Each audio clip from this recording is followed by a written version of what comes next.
no, I'm just being dramatic. I didn't realize my time was up. Okay. Wait, why can't I hear anything? Hello? Hello? Earth 2. Testing. Hello? Oh, okay. You guys can hear me. Okay. That's good. I don't know why I cannot hear. Can I not hear myself? What the fuck? Okay, test. Why don't I hear anything in my... Okay, 1 second. Okay, what about that? What about if I hear that? Okay. All right. Okay. Oh, you guys can hear me. Yes, you can hear me. You can hear me struggling. Okay, and my chatterino is Dej. It is Dej. Okay, I'm going to remove that. I'm going to add. Okay. And copy and paste. There we go. Okay, we're good. We're in business. We are in business, everybody. All right. Caroline needs to count down her days until she's about to die in Sims. No, actually, I don't have to count down my days because I won't be dying unless something happens to me. But otherwise, I'm a cop? She would make me a cop. Pokey was already killed by Fan. Oh, God, I'm a cop? I'm a drug cop? Oh, Jesus Christ. Oh, no. Oh, no. Somebody's got to kill me. I mean, wait, does that mean that I hit 10,000 subs? I actually have finally become a cop? It's happened? I don't remember hitting 10,000 subs, but I guess I did. Will's a shaman and Sear's a drug dealer. And I'm the drug cop? God. You guys, am I cop coded? Just be honest, okay? You won't hurt my feelings. Okay, who said yes? I'm rules coded? Oh no. Is it because I'm white? It's the white woman. It's the white woman inside me. Oh shit. Fuck. Okay, how do I be less cop? Like, I cannot be giving off that vibe. I wake up at 5. My body is still achy. I have a fever of 101. And then out of nowhere, my tummy starts hurting. Like, my tummy hurts. And I'm like, what is my this body is fighting? Supposed to make like, me feel better, happening? yes. And so I go to walk to the bathroom because my tummy is hurting. And I cough and I poop myself.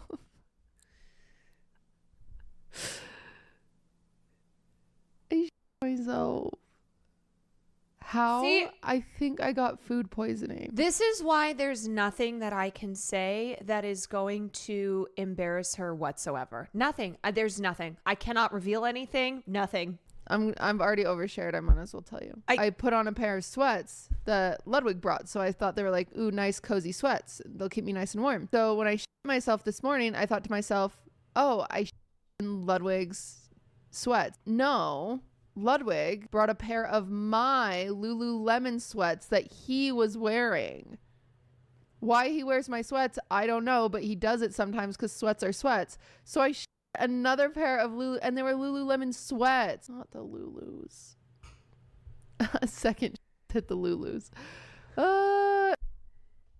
Yeah, and also Lululemon's famously known for being see-through, which means you can just see through to that shit.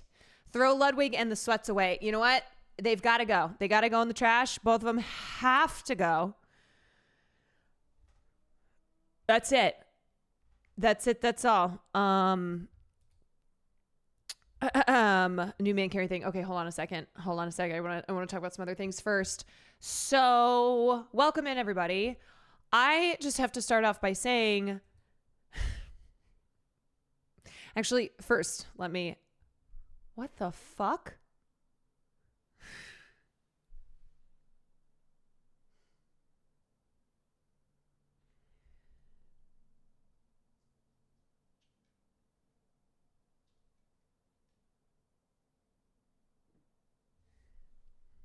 Timmy, I did not enjoy playing with you last night.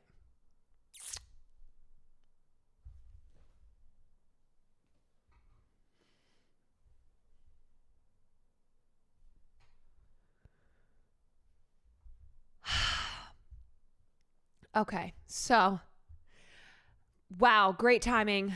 Great timing on that comment. First time. Valk was watching clips today and she saw your moving story that Cutie shared.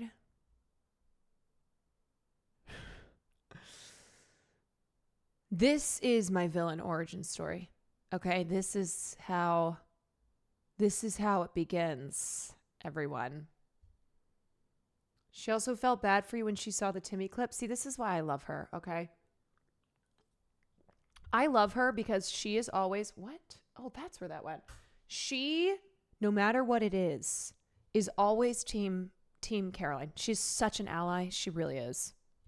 Raekwon forever. Truly. Okay, so last night was crazy. Wow. But I just have to say, I watched back a lot of the VOD today.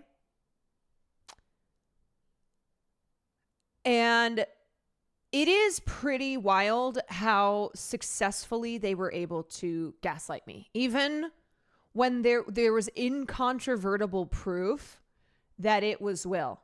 I was, because, okay, in my mind, I was like, this morning I woke up and I went, I think it was a lot more, I don't think it was as clear. Like, I don't think it was so clear that it was Will. And yes, it was my first guess. Okay, my first guess. And then when I saw his Steam account and also saw that he had played this game before, I was like, it's got to be Will. And then I was thrown off the trail because some of y'all in here were doing some serious gaslighting. And because I checked his stream room and he wasn't there. And I didn't think to check in the bathroom. I went in there. It was dark. His computer was off. And so it really threw me off. And I had no idea that a lot of you guys knew. I didn't know that plenty of people knew it was Will. But I have to say, I am very impressed. I'm very impressed that you guys collectively were able to keep it a secret. And I was reading chat. Okay, I was reading chat. And so sometimes you guys would suggest names and it would go through my head. Like every name that you suggested in chat, even if I didn't respond to it, I was sitting there playing the game. I really stopped playing the game. And I was thinking, I was like, no, that couldn't be. It doesn't make any sense. But because it's like, I was so sure it was Will, but I went, it can't be Will because he's not here. And I'm like, and there's no way that he's playing this game at the birthday party that he's at. Also because they went to, they were at a bar. Like it's not like it was at a house where he could get on someone's computer. So I just went,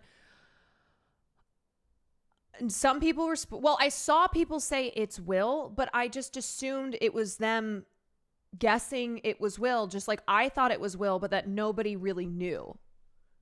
That we were all waiting for the big reveal at the end. Teddy J Bear, thank you for the 2 months. Zio, thank you for the 26. Tara, thank you for the 17. Obscure Leftist, thank you for the 31 months. Them Kiss, thank you for the Prime. Are you proud of us? I actually am, because Twitch chat is historically known for spoiling things, right? People love to chat hop. People love to kind of spoil a moment before the moment can happen on stream. You guys love to snitch. Yeah. Oh, you think I'm cop coded? We got some snitches. We got some real snitches. However, I want to make a distinction here. I do think that our community, maybe I'm biased. Maybe I'm like the mom who goes, oh, my son would never hurt a fly. And meanwhile, your kid is like beating the shit out of everybody in class. Chuck Dies. W. Chuck, thank you for the 10 gifted subs. And so, as I was saying, Chuck lives. Yeah, Chuck is not Chuck Dies. Chuck lives. So I kind of look at our community and I'm like, our community is better than other communities, especially with something like snitching, with ruining moments. Like, you guys aren't, and maybe I'm wrong here. Okay, like I said, maybe I'm the mom who's going, my son wouldn't hurt a fly. But I do think this community is more trustworthy to keep a bit, right? Because you care more about the cinema. You guys know bits. Yes, you're very down for the bit. And so this is why I am finally declaring that I cannot trust you fuckers. I cannot trust anybody in here because you will gaslight me for the bit. There was one time Will was hunting down someone who showed you an embarrassing Jets thing, and that person may have been me, and they didn't rat me out. Wow. See? Y'all have a solidarity. I know I have an urge to spoil, which is why I had to throw out obviously fake names. You're like, ah! Keeping yourself from spoiling it. You have a theater kid chat, and I do. I have a theater kid chat, and I'm proud of you guys, because here's the other thing. Yes, I am. Some might say I am a little gullible. Okay, not totally gullible, but especially with gaming related things, I have a certain gullibility. I'm vulnerable. Okay, I am vulnerable, and but also, this is a chat that knows how to work together to create moments of just pure theater. You give mom on the internet vibes, trust. Yeah. I'm like, in games, I'm your mom who tells you that she got an email from a Nigerian prince and she reached out to them to be like, how can I help? Oh, honey, I got this email today. It was really concerning. It was this nice man who I think he said he was a Nigerian prince and that he really needs some help. And so I think I'm going to try to help him. But y'all, do you see why every time I play a game with Nandre, I'm immediately suspicious? Every game is like Among Us. And I've never played that game. But every game for me when I game with Nandre is Among Us, because he's up to something. And even if he's not up to something, he seems like he's up to something. He does. Remember like last month when someone told you to all F4, you said you weren't going to do it and then immediately did it. Yes, there are a lot of ways to get my got. You just get my got. So anywho, but you all know me. And I also love a bit. Even when the best is when you don't know that it's a scam. A scam is being run on you, but you know that I will never, I won't ever react to just these pure moments of cinema, in a negative way. I love it. Now, it doesn't mean that I'm faking, as you know. I wish I could say that there were things that I were pretending to not understand so that I could also be in on the bit. It's not that. Cue Nathan Fielder praise. Fabricio, thank you for the 10 months. Like this moment. System 32. Wait, why Did you get it downloaded? No, see, this is why I gotta check chat, because I was distractedly listening to you, and then I was checking my chat. Are Is you just delete- like, Caroline, no. Being System 32. No, I couldn't find it. Caroline. I couldn't find it. Thank God. Wait. Thank God. That's like shooting your computer in the brain. Okay. Well, I can't believe somebody suggested that. Yeah, okay. I'm looking. Although, okay, so I just said that you're always in on the bit, right? But you do, even though some of you little tricksters try to tell me things like delete 32, I do know it's those moments when things could go really bad that you all will jump in to save me. Saved by my own incompetence. Hey, stupid is, stupid does. You will jump in if absolutely necessary. Yes. Anon, thank you for the 3 months to Timmy the Game Guy. Timmy the Game Guy. Man, so as I was saying, I was looking back through the VOD this morning. Okay. Let me offer something in my defense. So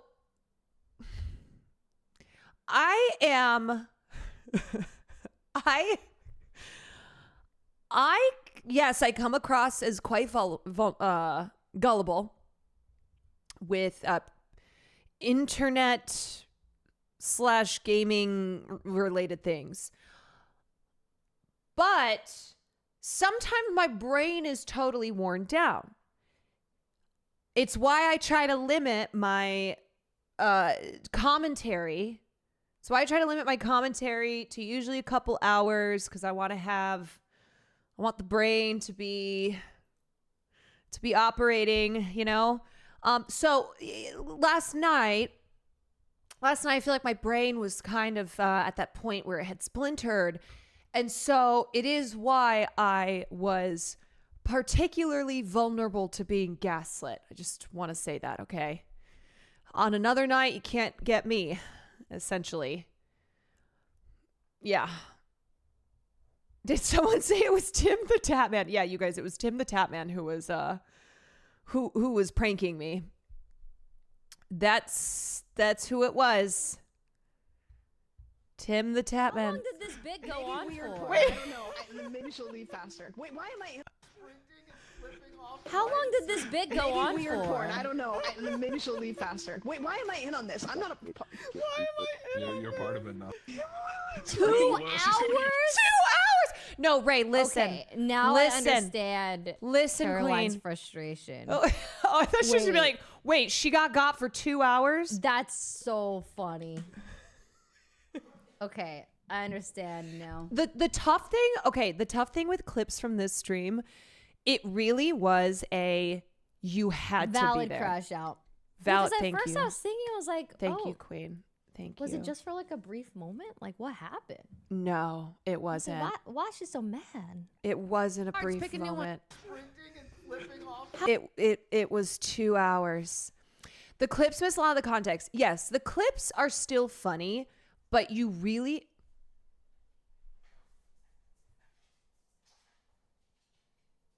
Hello?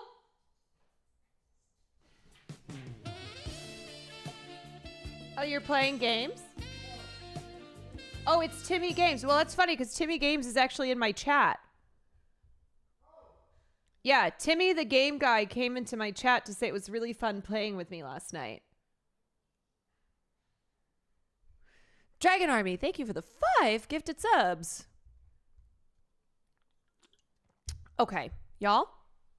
So the next time that Will and I are arguing over who gaslit who, case in point, the argument over Split Fiction the other night, are you now going to believe that I was the one who was gaslit? Can I get an amen? Can I get a yes, Queen, we will always be on your side and never doubt you? No. Do you need more evidence? Do you need Do you need more proof? That when I say I'm being gaslit, I am the one telling the truth. No, Queen, you deserve to be gaslit? What the fuck? I will always support women. Thank you. That's the right answer. That's the right answer. I believe you're not as capable of gaslighting. Okay, that sounds like a challenge that's been issued. I'm not going to say when, and I'm not going to say what, but I will show everybody. I will show everybody what I'm capable of.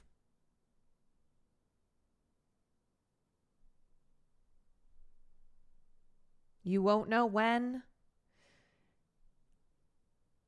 You don't know. You won't know at what moment. No, I'm not saying I'm the gaslighter. No. God damn it.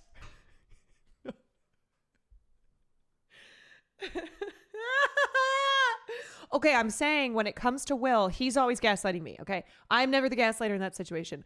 Unless it's this one hypothetical moment in the future when I decide to gaslight back. When the gaslightee becomes the gaslighter. Okay? Crumpets, thank you for the 25 months. Did you see? Yeah, this is, I'm going to guess that this is a poop sock. This is a Rickroll. Or those are the two. Do you want to proceed forward?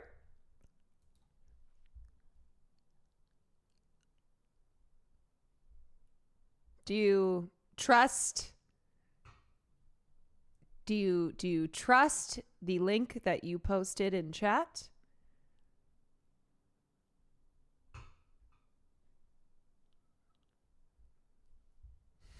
Don't ban me. Oh, why would I ban you? Unless it's a poop sock or a Rickroll. Oh, OMG crazy. It was the wrong link. Oh, imagine that. Imagine that. You just slipped. You accidentally copied and pasted the wrong link, huh? Yeah, it happens. We've all been there before. Quiche, thank you for the prime. Okay, so if you haven't watched the VOD from last night, it is essentially 2 hours of me slowly losing my mind because I was caught between like, okay, am I even playing this game or what's the real game here? What is the real game here? And the game, spoiler alert, was not Repo. The real game last night was not Repo. And there were many moments that I was convinced that it was somebody and then would start to doubt myself. And through it all,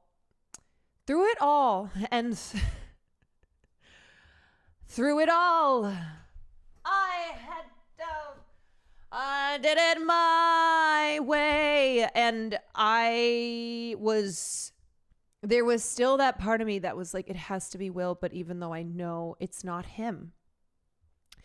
And so I just descended. I descended into madness. I descended into the mouth of madness. The real games were in my mind. Yes, that is true. The game itself was also, well, okay, I actually want to play the game again because I do feel like I couldn't even focus. I think I played the game for the first half. Christ. Is that you? To me. Yeah, just don't look at that thing. Oh, just look away. Caroline, look away. I'm trying Just go behind the wall. Just come over here to the wall. Go to the wall. I am trying not to look. I can't. side, but I go, Where's the well, side? I'm dying. I turned into a little RC car. Okay, I'm not looking. No, I'm this looking one. again. I don't think Is it my correct choice? Look away. this was trying to 2 help. seconds into the game. Yeah. So I do want to play Repo again and actually be able to play the game and not just be losing my mind over the course of 2 hours. Wait, did you hear him? Yes. Okay, wait. Let's go back to that because this part, hold on. Okay, I'm not looking. No, listen. I'm looking again. I don't think. Is it my correct choice? See? Look away. I'm trying to help. Okay, so when I said wait, it's because I heard Will's voice. This is why this is the beginning of the stream. So at the beginning of the stream, I saw his Steam account pop up, but it said Timmy Game Guy and it was Will's picture. So I was like, it's gotta be Will, even though it's a fake name. It's this Timmy Game Guy name. Plus, then I heard his voice, and only your friends on Steam can show up. Yes, and I only follow like 3 people on Steam. But the other thing too is that there's a lot of things that I don't know. So I went, maybe somebody is just using his profile picture to fuck with me, or somebody has his account that they're using, and people in chat had suggested maybe it's nice to using Will's account. So then that got me being like, maybe it is nice to. This doesn't seem like something nice you would do, but I'm thinking about who would have access to Will's Steam account. I was also on the idea of Haas because of all the sound stuff. Yeah, the seed was planted. But then I also heard his voice. Yeah, so Will, okay, if you missed last night, basically, sorry, I know we've been talking in a way that like everybody watched the stream last night, but me, Sam, and Nandre decided to play Repo, okay? And so we started a game, but then Nandre went, oh, I have some people who I've invited that are gonna join us. We're like, okay. And so first we're joined by Reginald, who it took me a minute there too, but then I figured out it was Jay. All right. Then we're also joined by Timmy the Game Guy. And that was when Will's Steam account popped up. So I went, this has to be Will.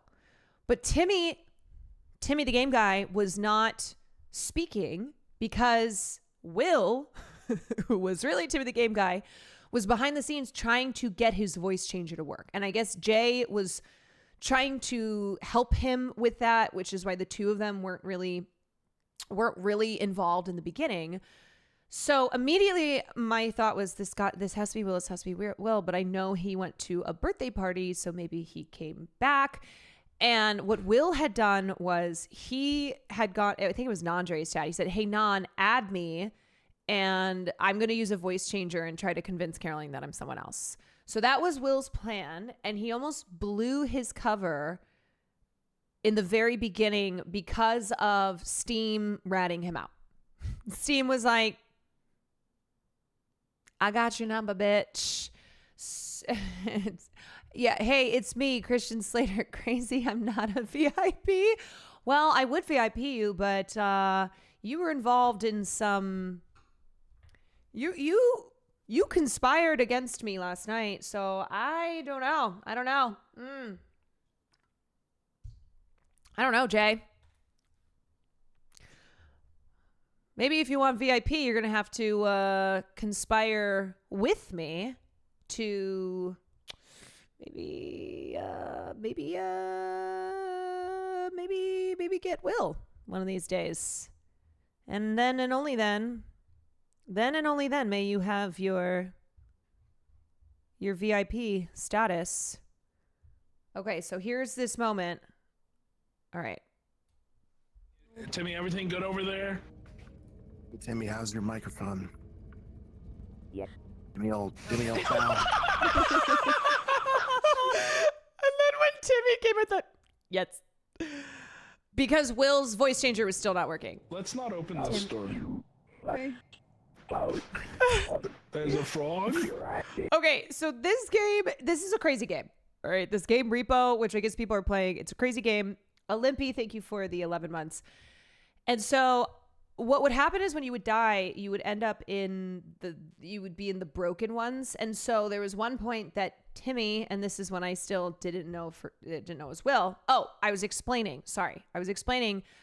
that I thought it was Will, but then I went to go check his stream room. I told everyone, I was like, I'll be back in a minute. I'll be right there.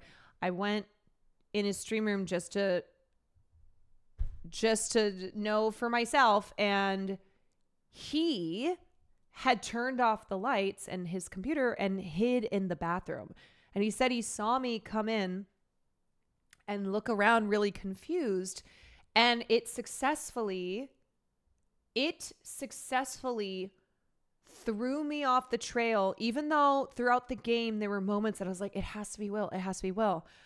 Because he was not home, I went, it can't be though.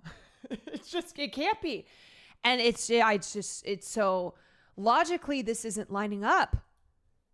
It's not lining up. I can't figure it out. Valk would love to repo it up with you. Oh, I'm there. And then there's a guy Right, because- who shoots lasers out of his mouth. And as I was watching the stream back today, I went, there are so many Will mannerisms in Timmy. Just the way Timmy's humor is so Will. Saying things like bounce on it crazy style. Will says that at least 20 times a day. Like, that is a very Will Neff saying. But then what my brain started doing was I started telling myself, okay, somebody now, whoever Timmy is, because it can't be Will, even though it seems like Will, whoever Timmy is now trying to make it seem like it is Will. I was like, that's why they're saying things such as bounce on it crazy style, because they know that I know that that's what Will would say. It makes sense. Cutie made you a cop in The Sims. You're as good as investigating as the real ones. Yeah, I just shoot first and then ask questions later. Yeah, so that's how crazy it got. Is that I was like, okay, whoever's doing this is now trying to make me think that it's Will. Pretty bounce on it crazy style, Timmy. Why did somebody in my chat just type cocky one boy? You know, Not like with an adult point, man. I guess. Open the door. I don't want to. And there were a couple periods while we were playing that when I thought maybe this is Naisu, or maybe this is someone who's not Will, and so like I should be nicer to them, but I was being mean to Timmy, the character Timmy who was a child. And then I went, oh God, what if this isn't someone that I really know? Like, who did he bring in? And then I even fell for it when he said I raffled off to my chat. I was like, is this someone? Yeah, when Andre said it was a random from his chat, I went, fuck, okay, so is this just like a random Twitch chatter who's pretty quick with it? That now I'm like, that I'm being insane to? All that happening while y'all were the goofiest robots. The goofiest robots. Dee Dee, thank you for the bits. Sometimes I make a quick note of a funny, interesting stream to show my partner who works at night. I wasn't really thinking about what I wrote last night, but just noticed and want to share. What the fuck? Caroline, 3:15. Cutie Sam dildos Timmy. Okay. Out of context. That's crazy. Honestly, even with context, that's insane. Caroline, 3:15, Cutie Sam dildos Timmy. Your partner's probably like, what the fuck? What are you watching? What is this? Get away from it. This is not good. This is not good for you. What I learned yesterday is you're pretty tough with kids. Look, okay. Sometimes you gotta be. Sometimes kids are little shits. Sometimes they're little shits and you gotta deal with them, you know? Like Timmy. Nandre would have a child who is like Timmy. But this is okay. Last thing, maybe. Last thing. I am always reminded that my partner is very good at pulling stuff like this off because he is very quick with the improv. He also knows me quite well and knows how to fuck with me. And he is 100% always committed. That's the thing about him. He commits. He is a committer with peace and love, Yeah, that he ran into the bath. Will, where were you hiding in the bathroom? Just in my bathroom. Like you were just behind the door? Yeah. Oh my God. So this is what I have to keep in mind always. Where I'm like, this is a guy who commits 100%. And even though he talks a lot of shit on theater kids, he is a theater kid somewhat. He's a theater kid who you can't trust. You know? Like, what the fuck You got him am I? so good what? in this clip. Why? Oh, I forgot about that. Because you took my moment from me earlier. What the fuck Who am remembers I? What? this? Why? Because you took my moment from me earlier when I was because you took my moment. I almost punched. I almost punched, and then I realized it was you. Insane. And I was mad. I look insane.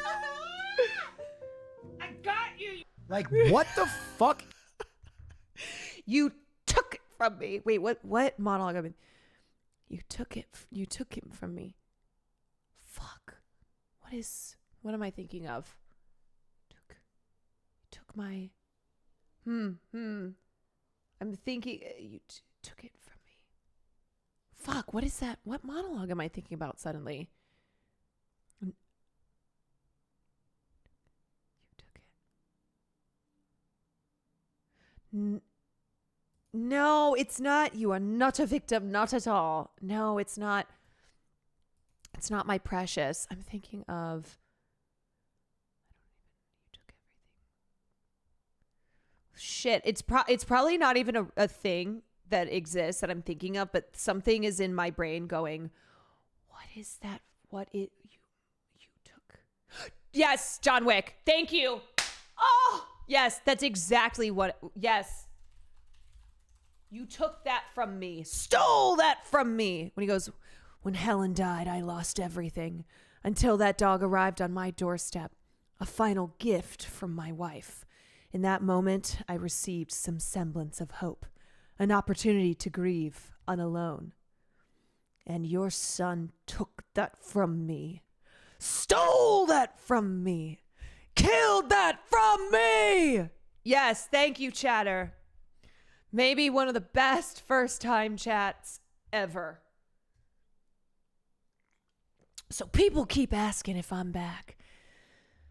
But now, yeah, I'm thinking I'm back. So you can either hand over your son or you can die screaming alongside him. Fuck, I guess I'm rewatching John Wick for the 11th time. Yeah, I just rewatched John Wick the other day.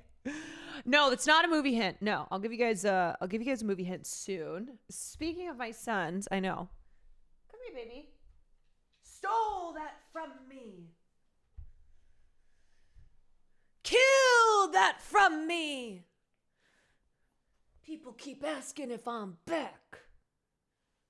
And now, yeah, I'm thinking I'm back. So you can either hand over your son or you can die screaming alongside him.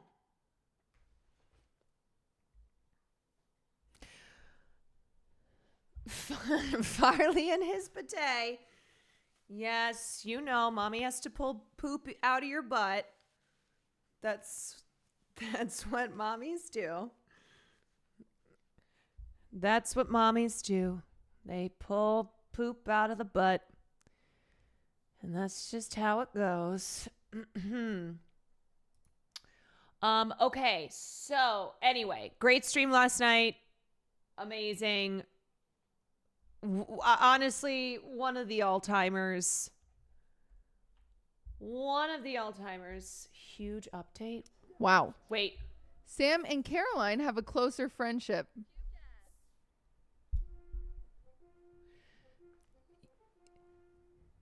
Yeah. I'm just sitting here getting assaulted by the Sims. Oh, I know. Thanks for reminding me. That's right. 'Cause I'm a cop, man. And Sam loves cops.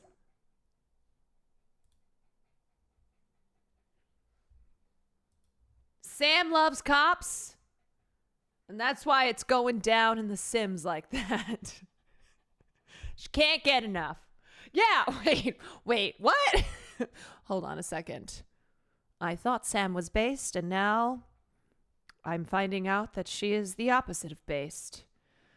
Okay, so let me give you, I want to get into our movie soon. So let me give you guys your first hinto of what we are watching. Okay, let me think about what I want to. Okay.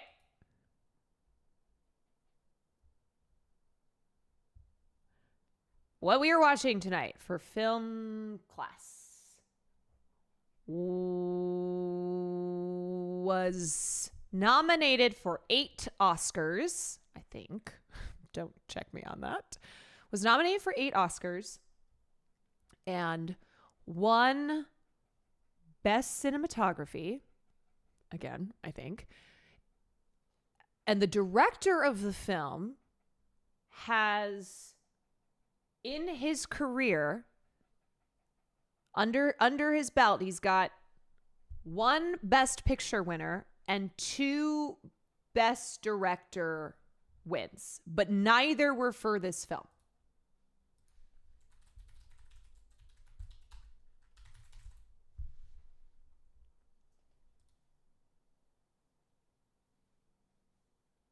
Is that right? Yeah, I think that's right. I think that's close.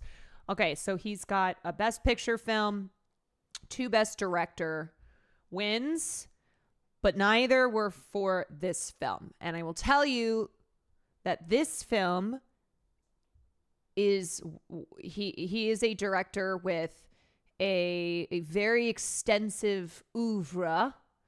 He has a number of very, very successful films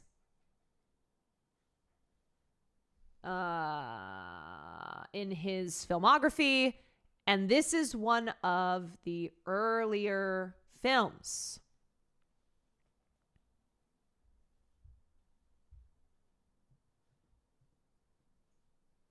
Do I look small? I look small because of the camera. Here. Let me fix it. I'm just ahead. Okay, some of you have guessed. I saw some of you guess the director, but I haven't seen the film yet. Let me see. Okay. All right, I'll give you guys another hint. I will give you another clue. Okay. Oh. Okay. Yes. Clue number 2 is that this film is considered the pinnacle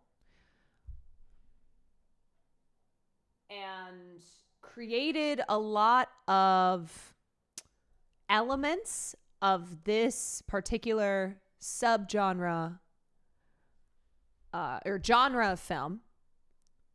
not subgenre. This genre of film, this film that we are watching was revolutionary, and a lot of the tropes that we see in this genre, remember, tropes aren't always bad. It's just a lot of movies use the same elements. But what I will say about this film is that it actually is quite different from a lot of other films in the genre.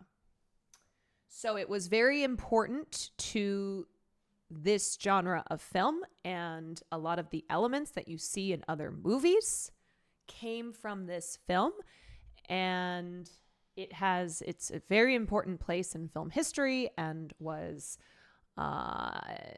accepted into the Library of Congress for preservation. Okay. Yeah, some of you guessed it. Someone was a first-time chatter and they guessed it. Good job. Good job. Okay. The director of this film had a couple years prior made a very successful movie about a shark.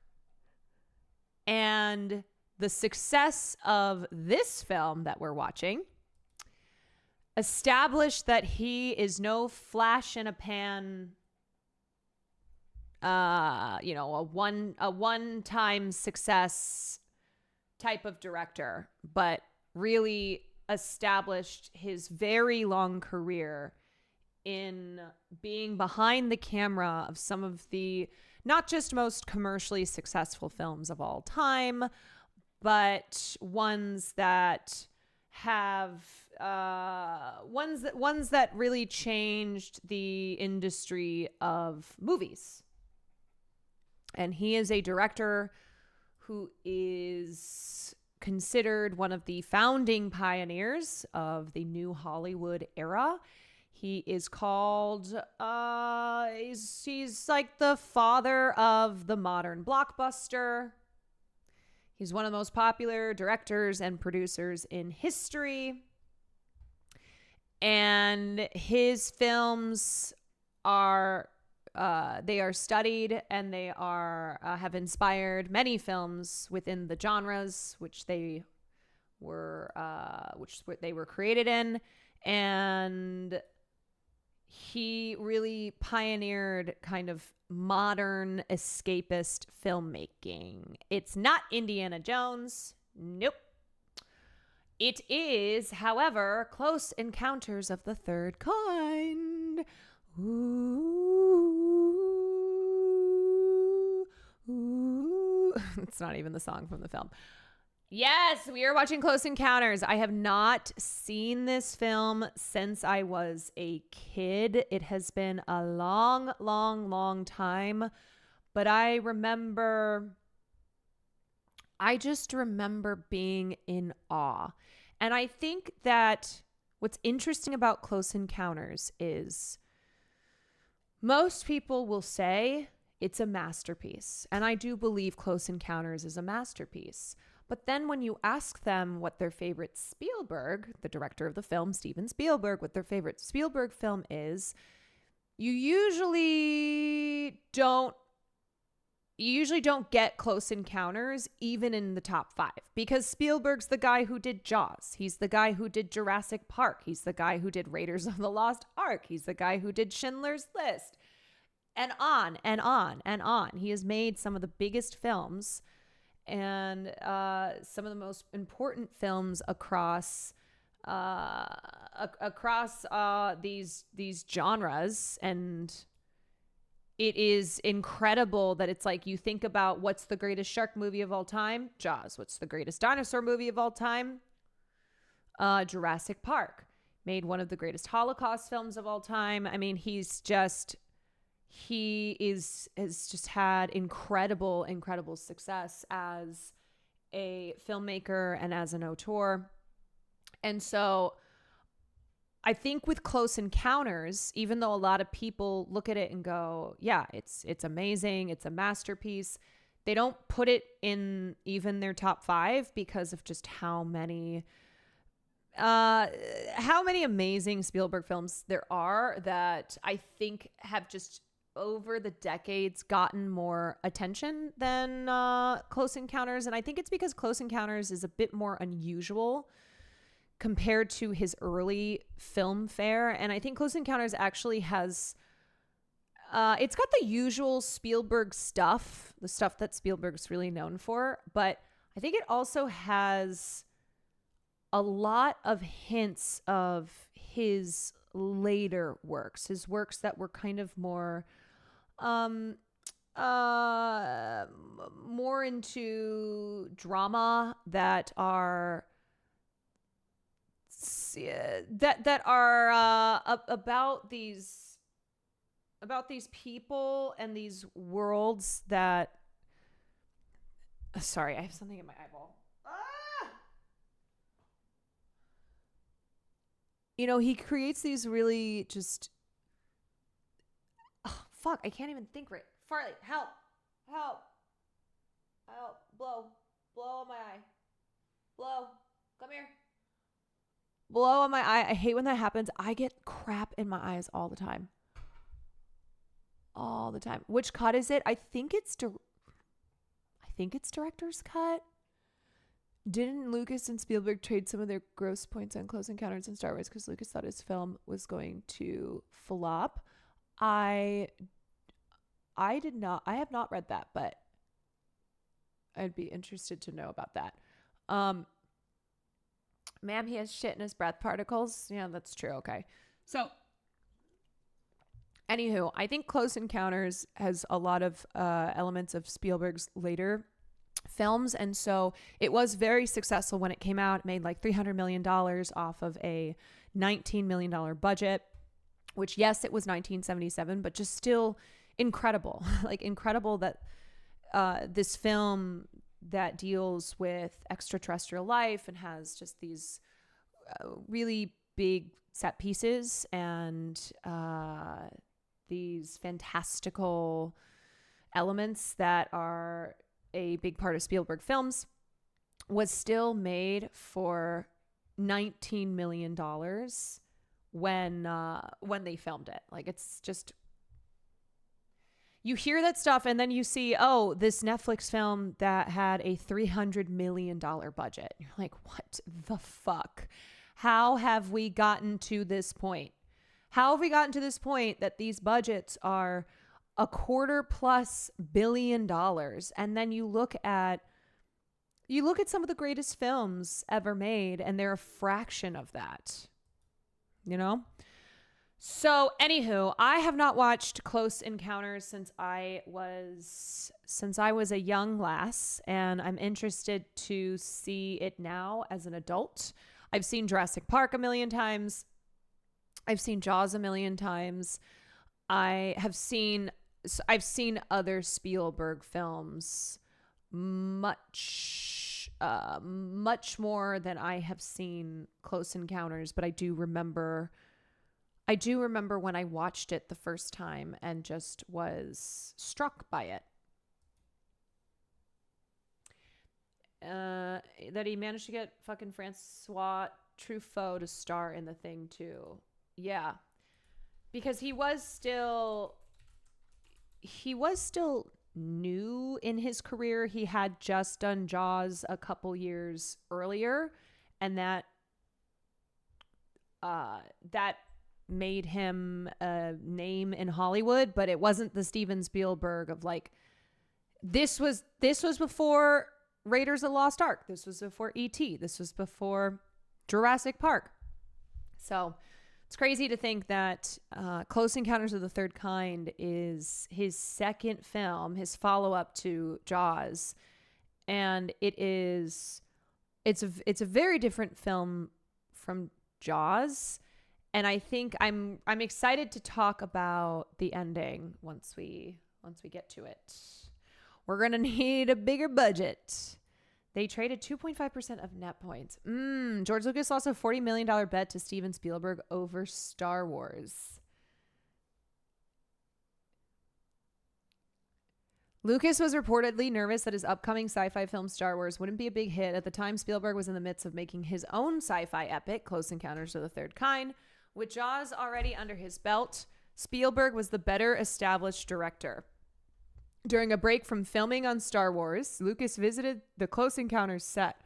According to an interview with Spielberg for Turner Classic Movies, the visit did little to alleviate Lucas's concerns.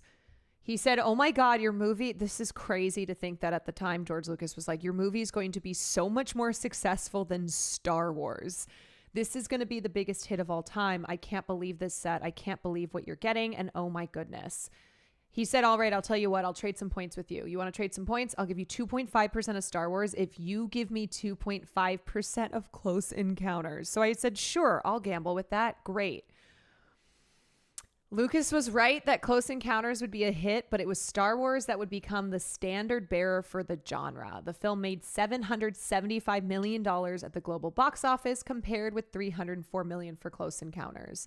Not to mention that Star Wars became one of the biggest franchises of all time. Maybe the biggest franchise. I don't know. I need to get a fact check on that. Massive. Adjusting for inflation, Spielberg's edge could come out to as much as $40 million. What's perhaps most remarkable is that Lucas supposedly actually made good on his bet with Spielberg. And the two have remained friends, teaming up for 4 Indiana Jones films in the years since. Pokemon might be biggest. But what I mean, like,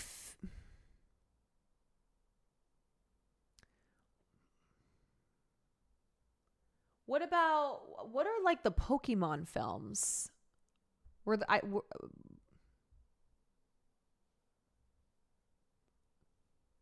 Pokemon movie?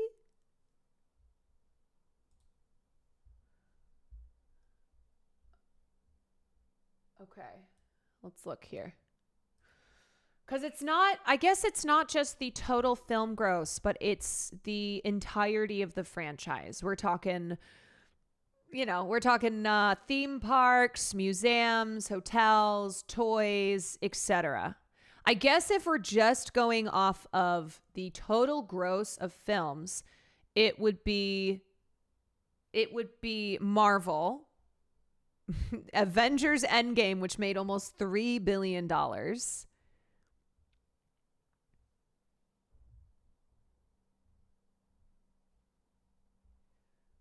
Man, I'm not even seeing. Oh, Star Wars is here. I was like, where the fuck is Star Wars? Star Wars is number 3 on highest grossing franchise and film series.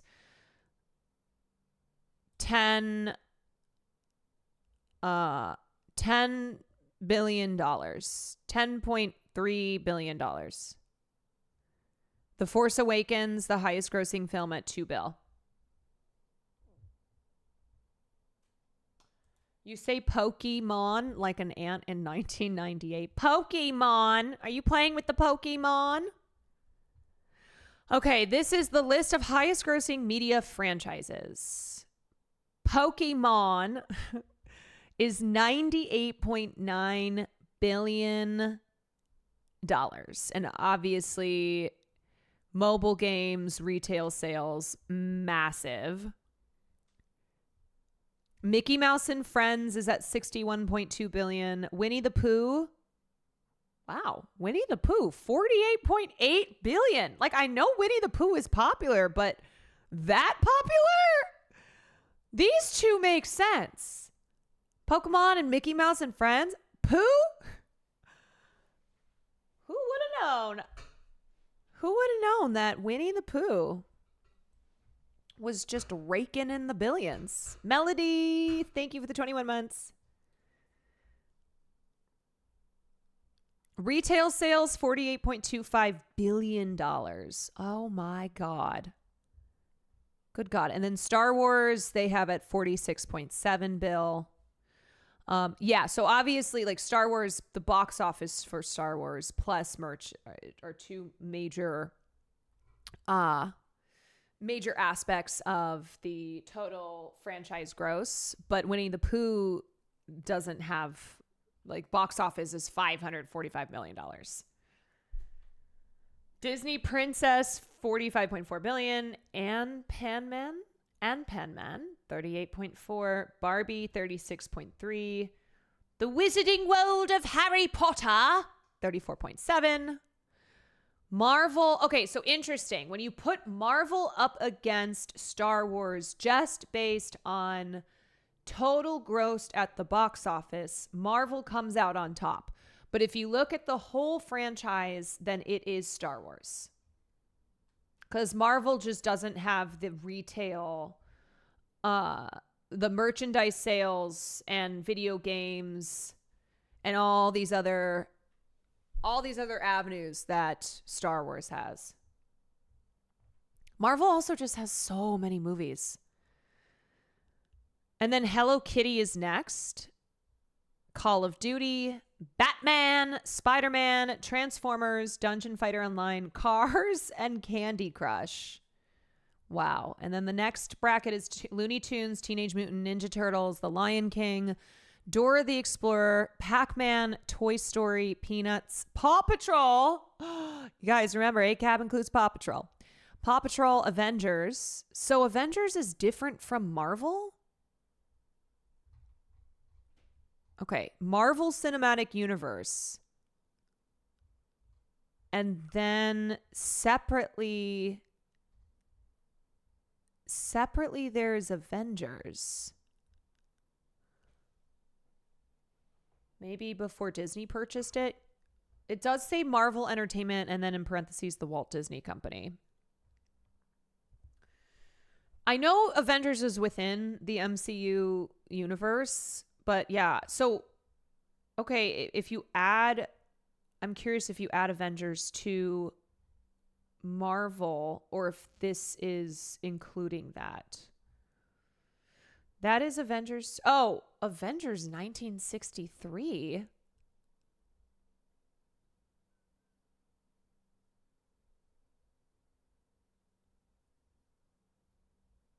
Franchise box office. But okay, so is the box office for Avengers prior to then the current event? I don't know. Because they have, this says comic book. Okay. All right. So I guess the comics. Okay. Next is Frozen, then Space Invaders, SpongeBob SquarePants, Warcraft, Despicable Me, Star Trek, Street Fighter, Grand Theft Auto, Rila Kuma, and Monster Strike. Didn't we do this before where the MCU includes the Avengers, but the Avengers storyline franchise itself is also worth $14 billion? Yeah. Turning Boss, thank you for the 3. Dirty McCormick, thank you for the 12. Didn't we do this before where, look at Farley, I know he's so cute, where we were trying to guess who, if you total up and then adjust for inflation, has a higher gross, like what solo director has the total highest gross at the box office? And I think we were guessing between James Cameron and Steven Spielberg. And I think it's Cameron. I can't. This is so bad. We did this on stream before and I'm like, oh my God, if I got asked this in a trivia, if I was on a game show and I got asked this question, I'd be like, fuck. That's my Slumdog Millionaire moment and I would fail. Wait, okay. Steven Spielberg and then James Cameron. Wait a sec. What did I guess the first time we did this? Wasn't I?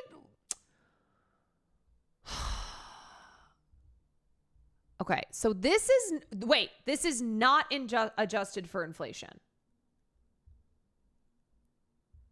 James has a lot less films, true. But I think individually, isn't it that James Cameron's top grossing film is higher than Steven Spielberg's top grossing film, but Steven just has more films that have been commercially very successful? That's not with inflation, so it's 100% Spielberg with inflation. This list is not adjusted for inflation. Right. Okay. Oh my God, the fucking Russo brothers. Michael Bay at number 4. I mean, that guy's really cranks them out. I mean, movies that are big action movies that have made a lot of money. That's what he cranks out. Jen Bonds, thank you for the tier 1. Cameron didn't have much between Titanic and Avatar. I don't think he's done anything but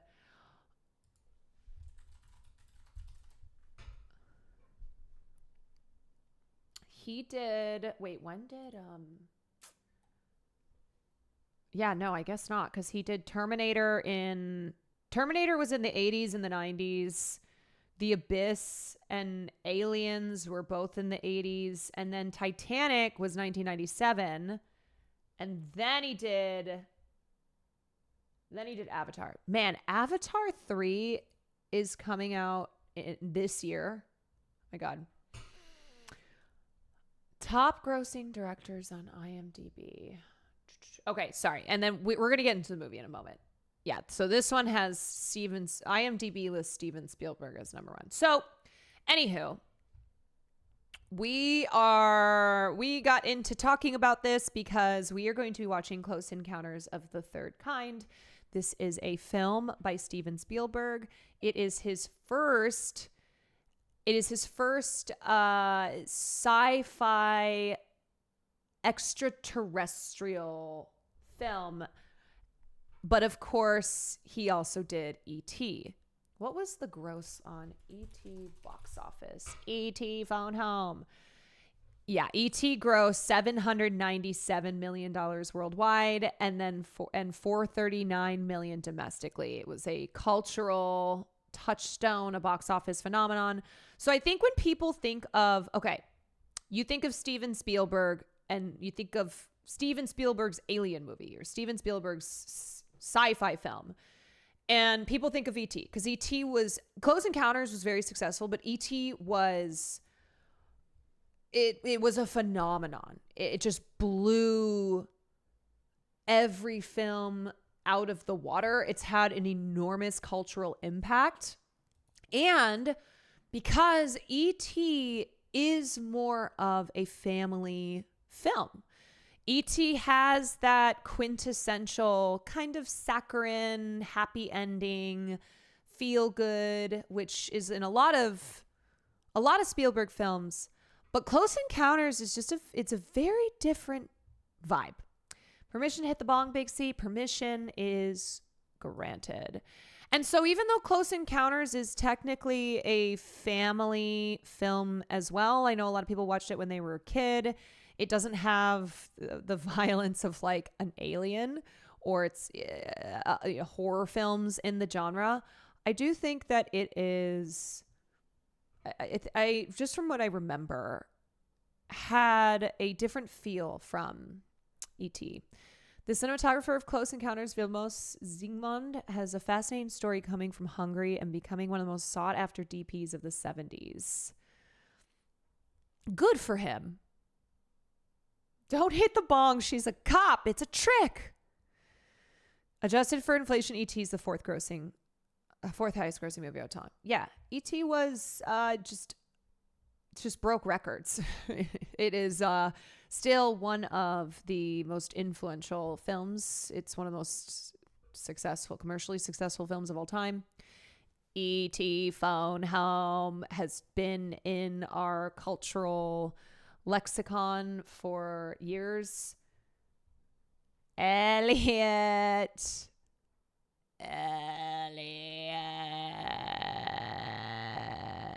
Drew Barrymore's debut I think that was her debut? Yeah. Elliot. It's kind of less First Contact, Wonder, and more The Great Ones Have Called You will answer whether you understand or not. So, anywho, let's get into our movie rules. Skilla89, thank you for the 25 months. Jen Bonds, thank you. E.T. It's a groovy time for a movie time. So grab your gal and grab a seat. But don't forget to get something to eat. Delicious meat and nutritious meat. You can't beat my meat for a special treat. Sucking on me is really neat. Don't be a jerk and don't be a fool. Be a good neighbor and follow these rules.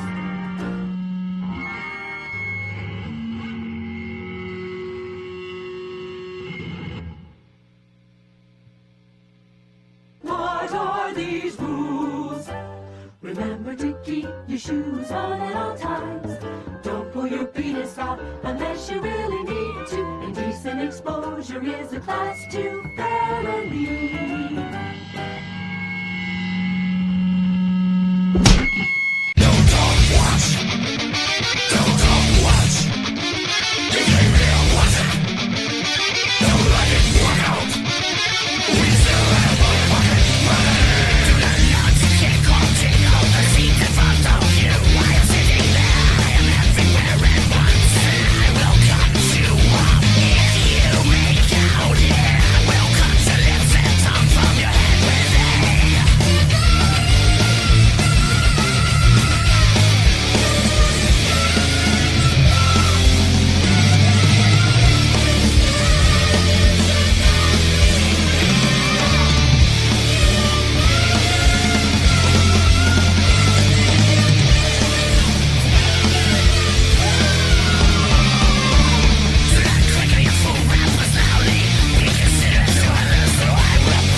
You know, usually I do this after the movie, but who has not seen...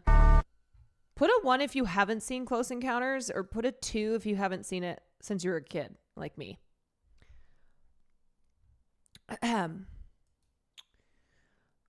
Which, I guess any version. But this, I believe, this is the director's cut. Okay, yeah. A lot of you have never seen...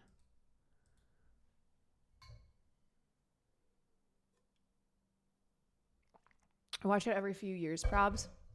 Yeah, I think if you love this film, if this is like one of your favorite Spielbergs, you watch it as... Like, Jurassic Park is my favorite Spielberg film. It's one of my favorite films of all time, and I have seen it probably... I have seen Jurassic Park probably 30 times. Like, it's my film that I will put on...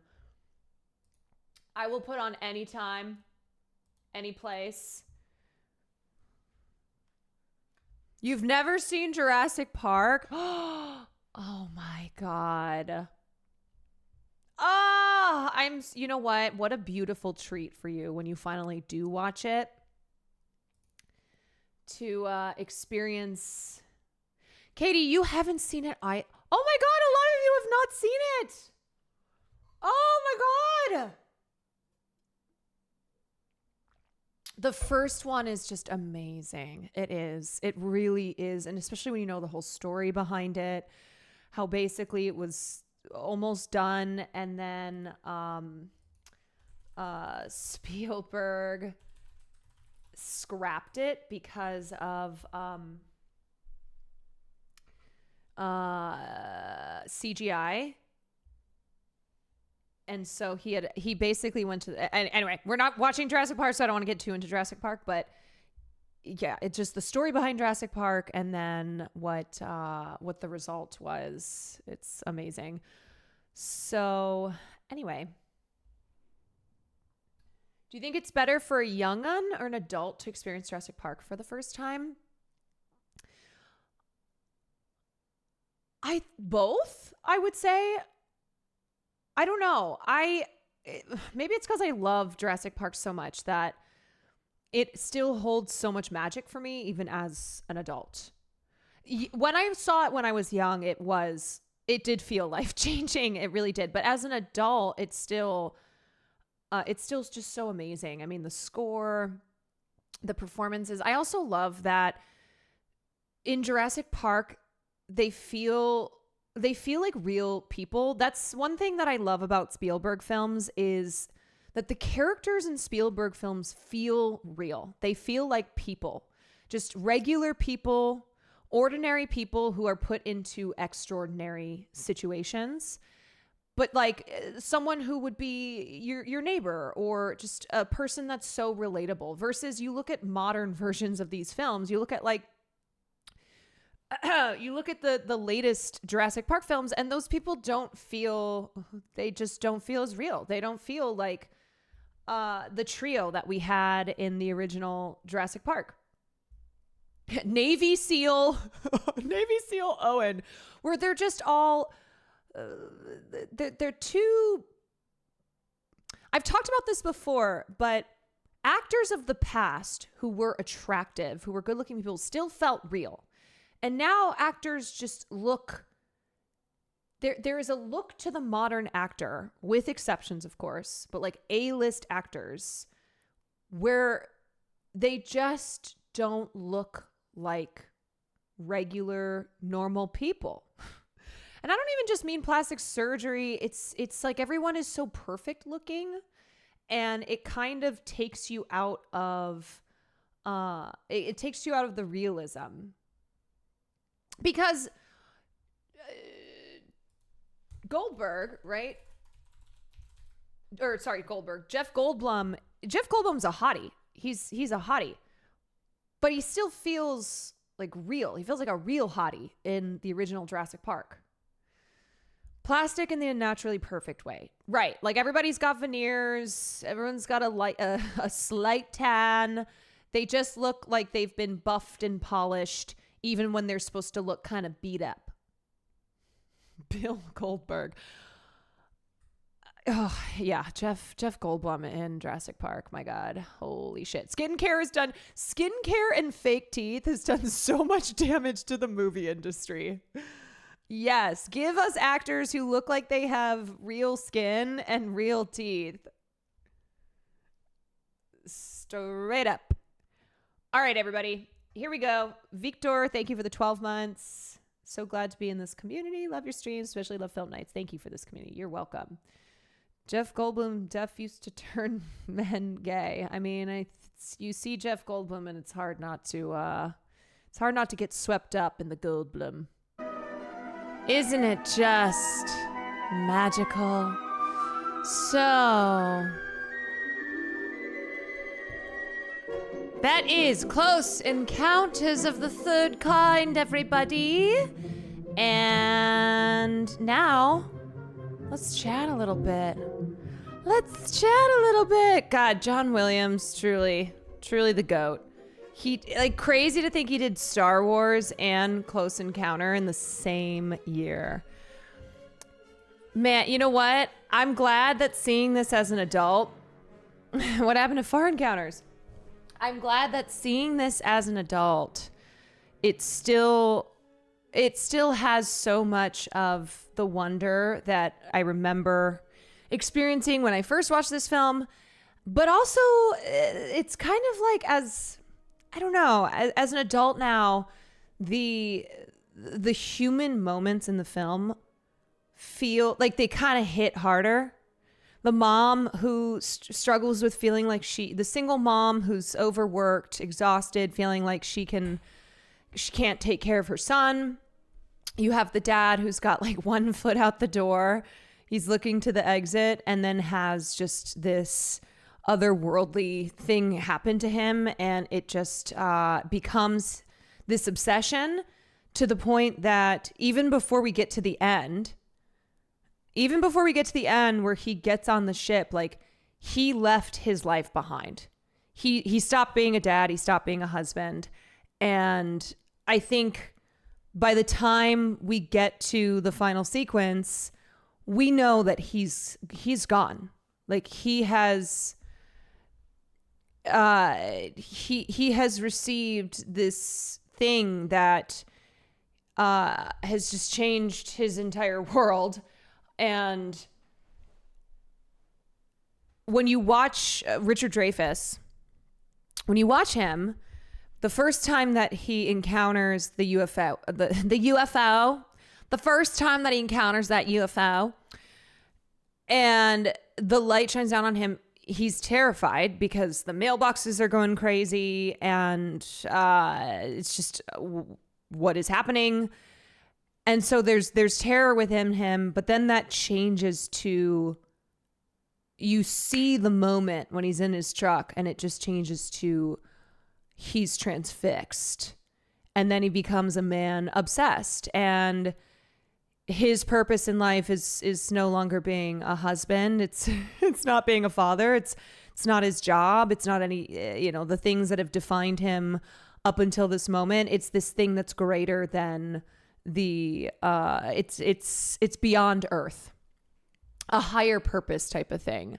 So anywho, what I think is what's interesting about this film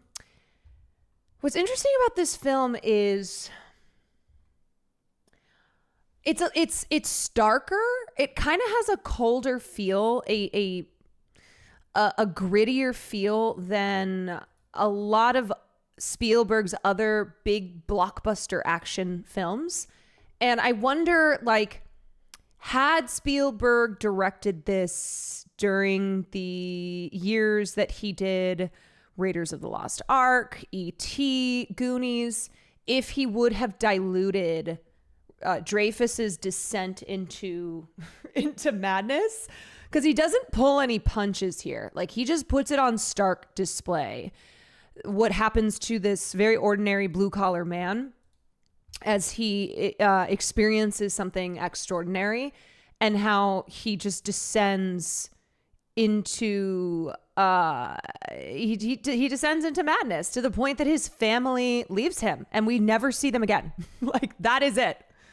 They leave, and he doesn't even, like, it doesn't even really register for him because he is just on this different path. This movie is very autobiographical. Just look at the Fabelmans. Yes. So if you know anything about Spielberg, his movies always have a very personal element to them, personal to Spielberg. A lot of his upbringing and his own family dynamics and the issues within his family are brought out in the films that he does. And he told a story about how Close Encounters first came to him, like this, that he wanted to make this film. Yeah, he was waiting for a larger boat. Nothing left to do. You guys, that's my dad. And my dad also sent me a little bit of trivia fact that I'll share with us. In a little bit. A Grateful Dead Close Encounters trivia fact. Dad, I'm trying to remember if you showed me this film or like how I first watched it. I don't know. My memory is very hazy on a lot of these classics that I show on stream, of like when the first time I saw it and like how I ended up watching it. Spielberg has said if he could make it again, he wouldn't have Roy leave because he's gotten more sentimental. So sentimentality, just the sentimental aspect of Spielberg's films is something that he has talked about openly when he's been criticized of being too sappy, too saccharine, too much focused on having endings that are it's feel good. It's a good feel. It's positive. There's hope. Like, he very much so leaves the viewers with a feeling of hope, even in his films that are heavier. And he has said that's because he's been like, yeah, I do. And it's because I don't want to like mindfuck people, and I want to leave them with a sense of wonder and a sense of hope. And so Close Encounters was earlier in his career, and he did Jaws, and Jaws ends, on that same kind of Spielbergian positive note, but it's after a lot of really brutal things have happened. And I can see a lot of the influence of Jaws on Close Encounters when I think about that scene with the mashed potatoes, which is one of the most noteworthy scenes from the film. I think when you've seen this film, then you don't really look at mashed potatoes without thinking about Richard Dreyfuss crying and saying, I know that you're wondering what's wrong with Dad, and like dad's going through a lot, but Dad is still Dad. It's sad. Like, it is. It's a very human, real moment. Spielberg is great at these films that are just so fantastical, but also mixed with the very real. He focuses a lot on families in the suburbs, very much so like his own. And it's interesting because I don't think everybody does find this a happy ending. I think this entire sequence, you're just very starry-eyed at the, not just the effects and the score, but just the, just how the amazement of it all. But I think the film ends and not everyone feels like that was necessarily a happy ending, even though as the hero of the film, as the protagonist of the film, he accomplishes his goal, but he does leave his family and his entire life behind. Not a happy ending, but releasing of tension. I mean, he has been on this path of pursuing this thing that I don't even think when Francois Truffaut turns to him, he says, "What do you want?" I think he's the only character in the film to ask him that, because he recognizes that he's pulled to this in a way that is a bit inexplicable, and with a force, with a force that's stronger than anything else in his life. And he says to him, "What do you want?" And the answer to that is, I want to go with them. I want to be a part of this thing that is not of any earthly existence. While this all true, if Barry was my son, I would have backhanded him the first time he said, "Come inside," to the fucking aliens. Come in. Come on in. That kid does such a great job acting. That's another thing about Spielberg, is he produces just such incredible work from young actors. Working with young actors is very difficult. Poacher Hunting Cougars, thank you for the 200 bits. This goes in the opposite direction. Where the alien encounter makes the husband obsessed with chasing and helping his wife. Yeah. Mikey D, thank you for the 6 months. Spielberg is very gifted. He's not just a commercially successful director, but he really is an auteur. He really is one of the greats. And, that's what I think, and a lot of people think. But one thing that he's so good at is getting these amazing performances out of young actors, which is not something that every director can do. A lot of directors don't have patience working with young actors, but you go and think about, what's his name? E.T. Henry Thomas. If you've ever seen the audition, Henry Thomas's audition for Elliot, it's one of the most remarkable things that I've ever seen. And after he finishes, Spielberg just goes, well, you got the job, kid. And it's one of the truly one of the great child performances of all time. And so it's something that Spielberg's just, you got the job, kid. Yeah. Spielberg is just remarkable at working with young talent. Spielberg's gotten more sensitive about how leaving affects the kids. It doesn't really work thematically and narratively to have Roy stay. It's the same mentality that made him remove the shotguns from the cops in the re-edit of E.T. Yeah. And so that's why I think Spielberg doing this big blockbuster film of his, doing this at a different point in his career, at a later point in his career, I think it would have been a little toned down. I think it would have leaned more. I think it would have been less gritty, less kind of heartbreaking in a sense. And what else was I going to say? Okay, so I want to talk about Richard Dreyfuss because initially Steve McQueen was who Spielberg wanted for the role of Roy. Steve McQueen, who's really known for his kind of tough guy, renegade, war hero type roles. And it would have been a very different film had Steve McQueen starred in this blue collar role. And so Steve McQueen turned it down, and they went through a number of big actors until finally they were really struggling to cast the role. And Richard Dreyfuss had just worked with Spielberg on the set of Jaws. He's in Jaws. It's great. It's a great character. And so Richard said that he would play the role. And I think it's what also makes the combination of Spielberg plus Richard Dreyfuss makes Close Encounters such a great film, because Richard Dreyfuss, he's a guy who he just has he's a very impulsive, abrasive guy. And I think though what he does is make impulsive, abrasive characters very relatable. Like he just feels like a real dude.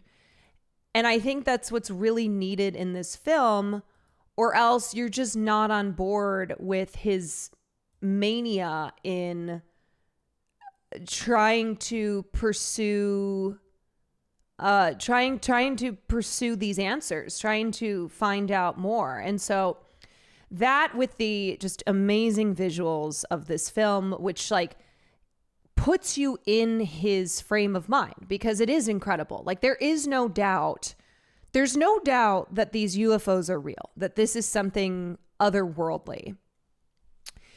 And I think rather than it being a film that kind of gets more into a psychological thriller, and that you don't know if this is all in his head, you don't know if it's real or not, you know that they're real.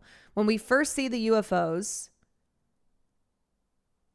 maybe if they hadn't showed up 2 minutes later, you could go, okay, maybe this is just all in his mind. But the UFOs show up again 2 minutes later. And this movie establishes early on that he is correct in what he saw. Like, he's not crazy. And so I think with the combination of the visuals, with Richard Dreyfuss just making an impulsive, very abrasive character so relatable, it's what it really makes this film work. And his heightening determination, even though, yeah, okay, he leaves his family and stuff, it's like you get it in a sense that he can't let this go because it's so extraordinary. And when we are first introduced to the character, and his, kids are running around and his wife is there and blah, blah, blah, and they want to go do this golf thing, and he's trying to convince them to see Pinocchio. And so we're introduced to this guy who already doesn't really fit in with his family, that he has this just sense of wonder, that he wants the magic of a movie like Pinocchio over the golf thing that his kids want to do. And so you can already see that he's frustrated in feeling this, in feeling kind of stifled by a lack of like creativity and a lack of wonder. It's a real call to adventure type of thing. So anyway, what else was I gonna say? Yeah, and then Terry Garrs is just so fabulous in the film. I can't remember if I showed a clip from this film when I did a tribute to her. The ending could be seen as Neri having truly lost himself to his madness. Throughout the film, there's people there to ask him what he wants, or that he's sure he wants to keep going, and at each step he could have theoretically snapped out and gone back to his family. By leaving with the aliens, he succumbed to the madness. There's no longer anyone there to come back to reality. Well, I think when Francois Truffaut asks him, what do you want? It's the only character to pose that question to him who understands his drive, who nods at him where he's like, I get it. I understand. And he's a rational scientist, but he has been presented with incontrovertible proof of the non-rational, of something that just has completely changed his entire life. I mean, this is a guy who this is a scientist who is in the same position as this blue collar guy, where they just are completely and totally struck by just the marvel of what they're seeing, and that it doesn't produce. It's almost like going with the aliens is not rational, but in a way it's what makes sense. I think it's important beyond the valet reference that the main guiding force trying to communicate with the unknown is the gentle artist and Spielberg's inspo, Francois Truffaut. Yes, and if you watched Arrival when we did that for film class, you'll remember that music, that the sounds of Arrival that they use to communicate with the aliens, it's very similar to what they do in Close Encounters. And the director of Arrival said that he was greatly inspired by Close Encounters. And the other thing I want to talk about is one major reason Spielberg did this film the way he did is because he didn't want to make a film in this genre that painted aliens, extraterrestrial life, otherworldly beings as malevolent. A lot of sci-fi films where you have humans coming up against extraterrestrials, it devolves into something that is bad, something that is malevolent. And yeah, like they're just evil. And we don't get that with this film. This film is about really a lot of the film is about this one character's journey, and the backdrop kind of being these malevolent beings who have finally come to Earth, and it's not the human going up against the alien. It's not human versus alien. And so unlike a lot of sci-fi films as well, this is one that focuses so much on the human element of the story, that we see the UFOs, but then they go away. We know they're real. We know that this isn't a question of is this real or not? But so much of the focus is then on Roy and the journey that Roy is going through, and the madness that he descends into.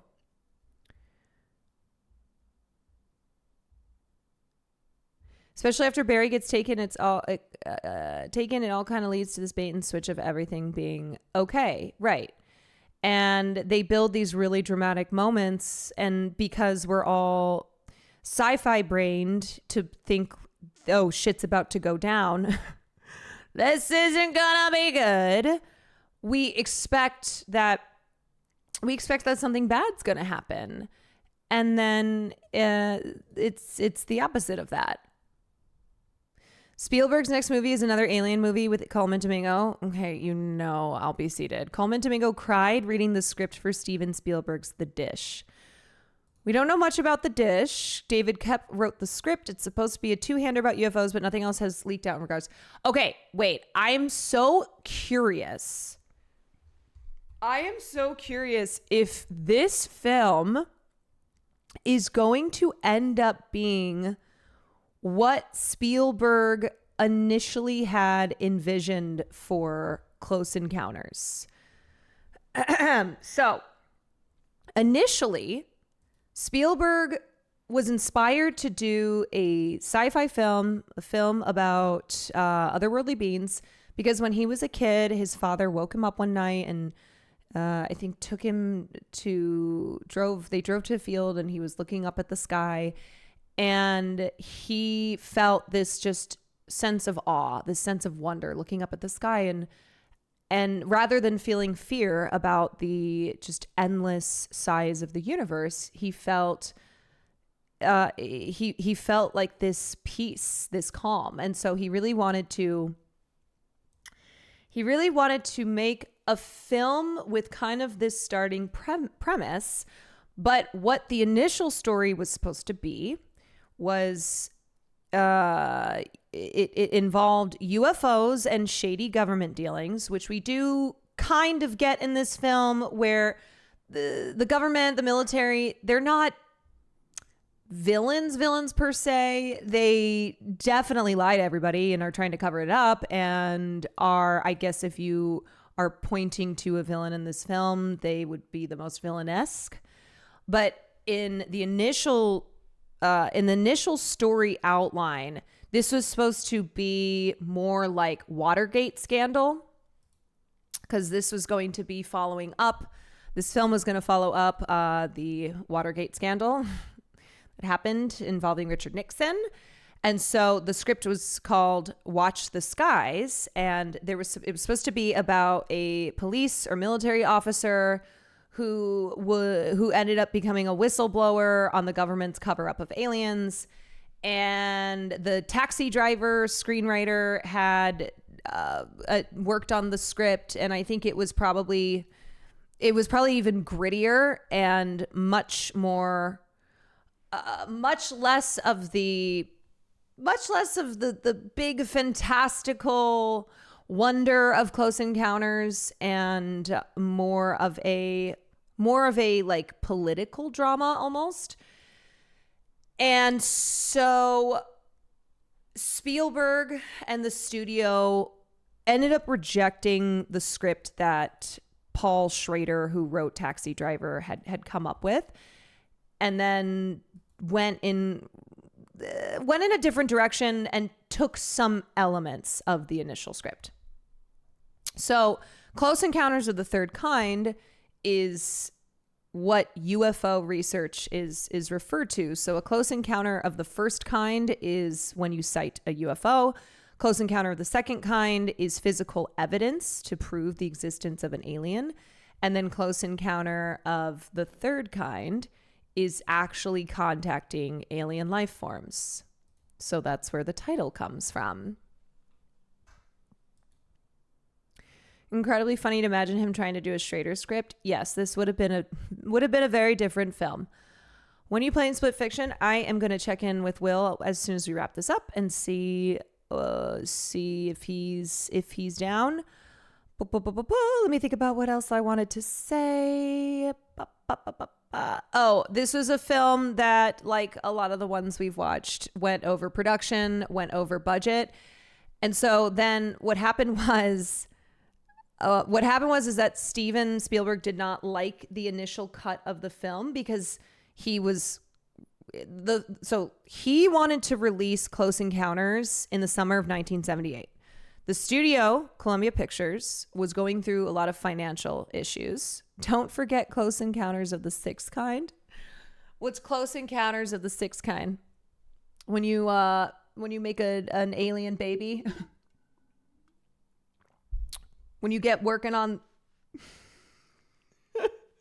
when you do what Roy is probably doing up in the spacecraft.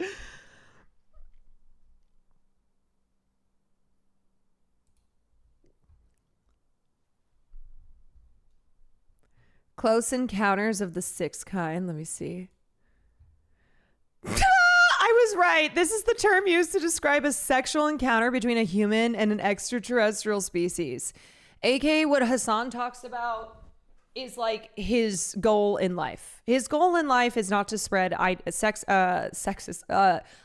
ideology. His goal in life is to get that alien pussy. Yeah. Close Encounters of the 69th Kind. Nice. Spielberg also has an insane production schedule, often doing films back to back. John Williams talked about having to send demo tapes. Yes. So they were working on this when he was doing Jaws. He had to send demo tapes of the Jurassic Park score to Poland so Spielberg could review them while he was filming Schindler's List. Yes. Steven Spielberg is a workhorse. And he's made a lot of films and a lot of very successful films. So what was I talking about? I was talking about... Okay, yes. So Columbia Pictures was going through financial trouble. They were like, sorry, we can't push this to summer of 78. This has to come out November of 77. And so the final cut of the film, Spielberg did not like. He just felt like it wasn't ready. It wasn't the vision that he had, but they had to release it and the studio had final say. So 3 years after that is when the studio allowed him to finish the film in the way that he had wanted to. But there was one condition that they had. And that condition was that he had to show the inside of the mothership. They wanted to see mother's inside. And that would give the studio a new marketing angle so that they could market and sell the new version of Close Encounters, because it had already come out. It was very successful. And they were like, listen, we will give you the money to finish this project, but you got to show inside the alien Aussie because we need to be able to market this with a new angle. So he was like, okay, fine. He added new scenes. He cut other scenes. And that was the special edition. But then Spielberg was not happy with the alien Aussie scene. And so he cut it later. And then the collector's edition, which was released on home video, was what resulted. So there are multiple versions of the film, and the one that Spielberg liked, was the most satisfied with, was the collector's edition. Why associate the sound of Jaws with the mothership? Well, I think it's just a fun. It's just a fun moment. It's the da-na, but it doesn't do like da-na, da-na, da-na, da-na, da-na, da-na. Jaws had just come out. It's an Easter egg. John Williams worked on both of those films.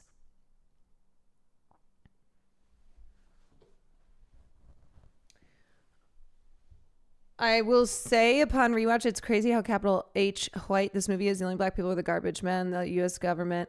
Well, they have the one black guy who works in air traffic, or not air traffic control, and like what's it called? But yeah, I mean, this is the U.S. government didn't want the aliens to know about us black folk. Yeah, I mean, the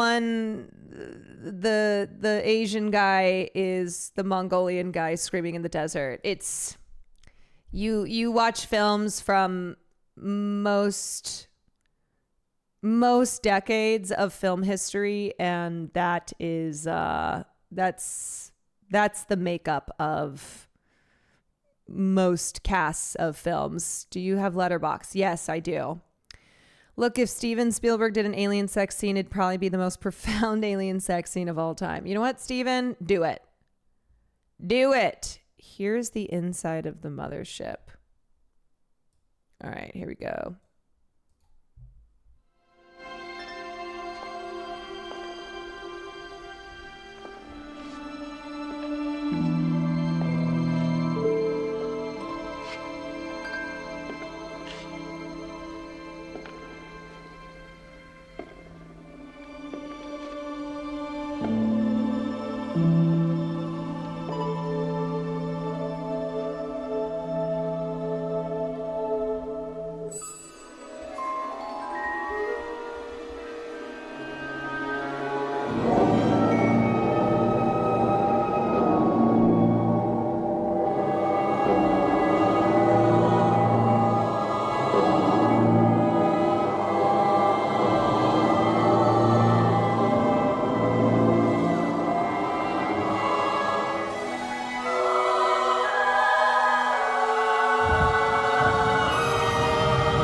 Yeah, see, I think it's just not necessary either. I think not even just not necessary, but takes away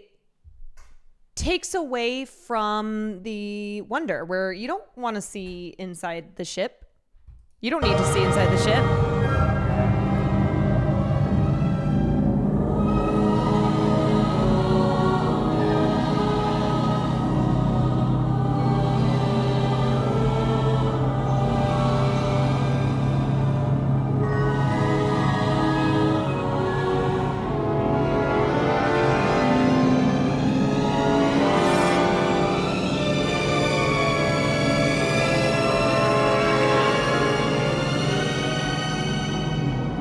Look at the pinned comment. This scene was filmed 3 years after the original 1977 release. For the special edition re-release of the film in theaters, when we see Richard Dreyfuss's character enter the ship from the outside, he's a 3-year older Dreyfuss. His jumpsuit is also notably larger and baggier. Spielberg has always said that he regretted... I thought this said regretted cutting. Regretted creating this scene since it never lived up to anyone's expectations and destroyed the mystique of the mothership. You got to keep Mother a mystery. He's also talked about it in an interview once, saying that it was a cinematic mistake made because the studio pressured him into including this. He omitted this scene in the final director's cut of the film in 1998. Yeah, that's what that is what I was talking about when I said that the studio went, okay, you have to have this scene because we need a new angle. And that was released. So a lot of people... the first time you saw Close Encounters, you might have seen this version that included this scene. Let me tell you all, most of the time, executives are kind of fucking dumb, okay? As somebody who worked with film executives, I will tell you that they are not the most creative people, that they often make decisions because they are the ones with power that are just really not good decisions. And it's a problem with like the creatives in the industry, because when you don't have as much power as, I mean, Steven Spielberg had just done Jaws, but was still pretty new in his career. I think that this is something that Steven Spielberg later in his career probably would have been better able to tell the studios to fuck off. But anyway.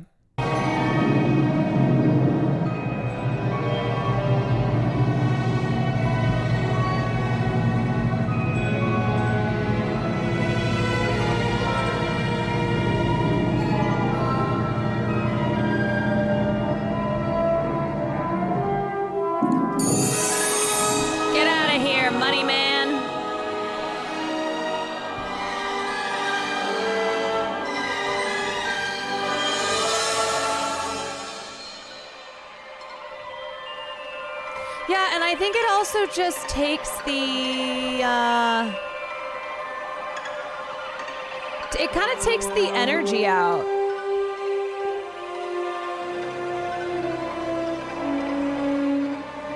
It's kind of anticlimactic. Look at all these little aliens.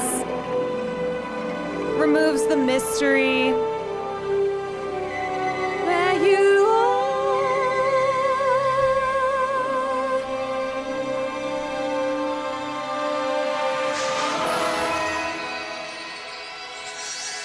Sort of cheapens it. When you wish upon us. And then it's also like, okay, it ends with the scientists and the government officials looking at him, or watching him get onto the ship, but he's in the ship. So they're just watching the exterior of the ship. Okay, I want to pull up the thing that my dad sent me. Hold on. Close Encounters, Grateful Dead. Okay, so from my dad, as you know, Close Encounters came out in December of 1977. The next month, the Dead were doing a concert at the University of Oregon, and the night before their concert, they saw the movie. As they were transitioning from the drum space part of the concert to the next song, Jerry does the Close Encounters theme. It truly was an epic moment. If you don't know, my dad was a Deadhead. So it's not just my dad having seen this on YouTube, but my dad having actually gone to this concert, because my dad said he lost track of how many Grateful Dead shows he had seen after, I think, 200.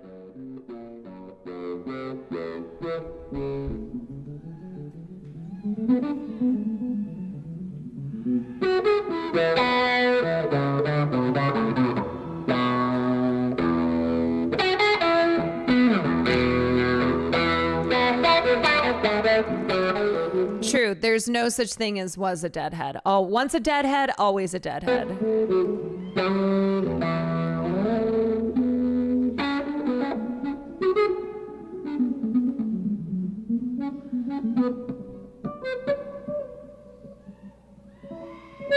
I think that was my dad screaming.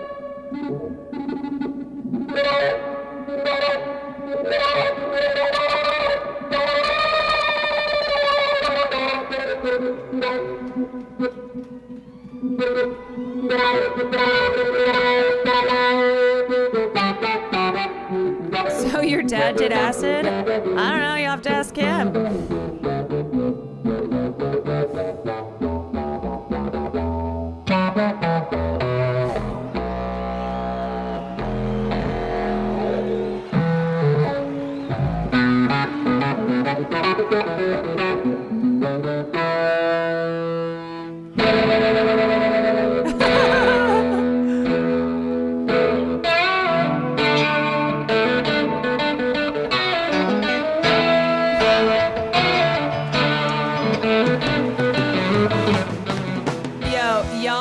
Y'all were killing me with the Elon when that Nazi, when that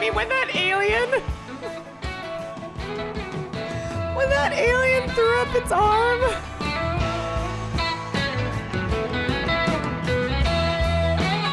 God, Jerry was so talented. When I was a kid, my dad made me listen to so much Grateful Dead music. And I did not vibe with it. I was like, oh my God, I'm so bored. I just couldn't appreciate what a genius Jerry was.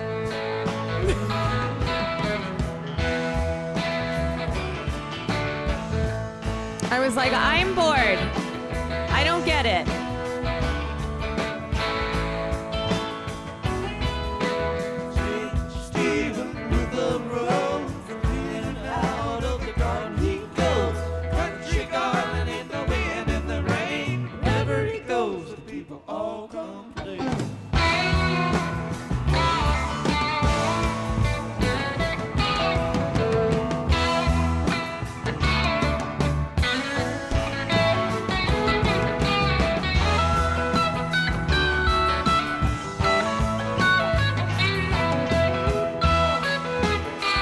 So good. Such a vibe.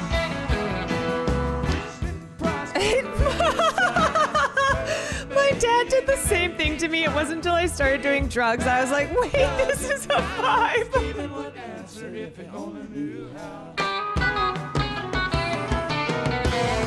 Why is that so real?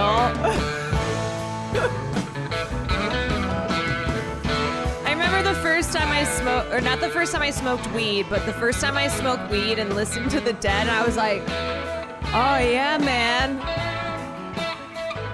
I totally get it now. It was like, yo.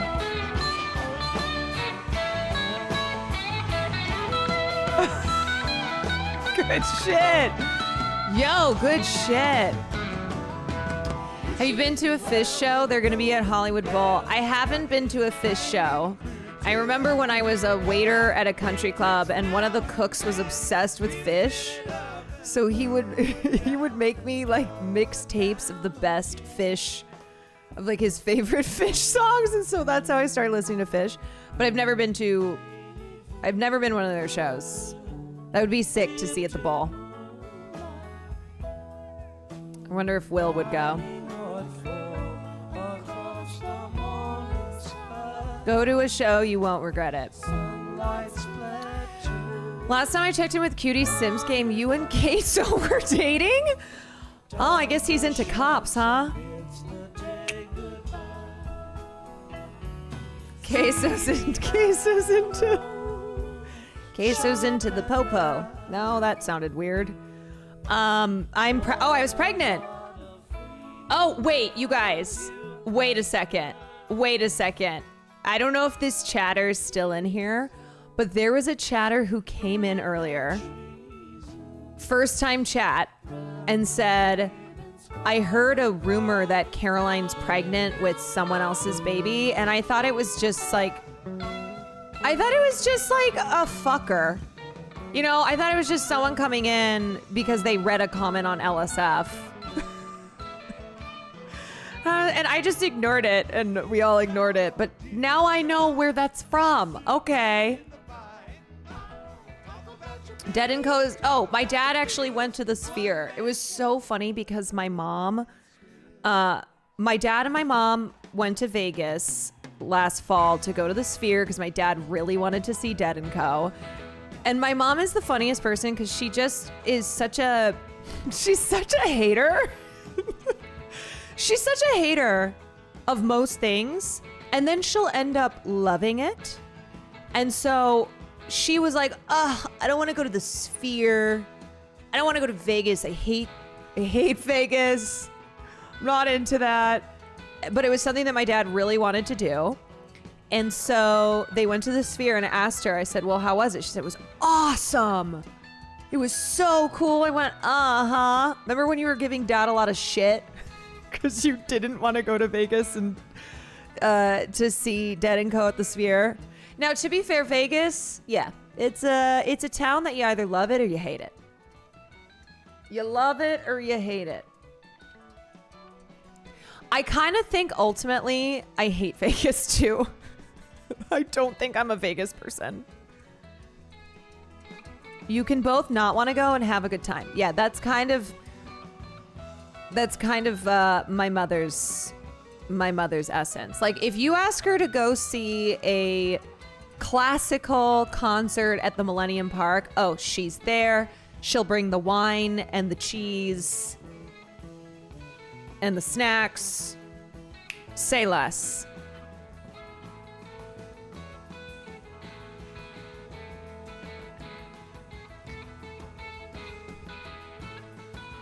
Yo, listen to this guitar.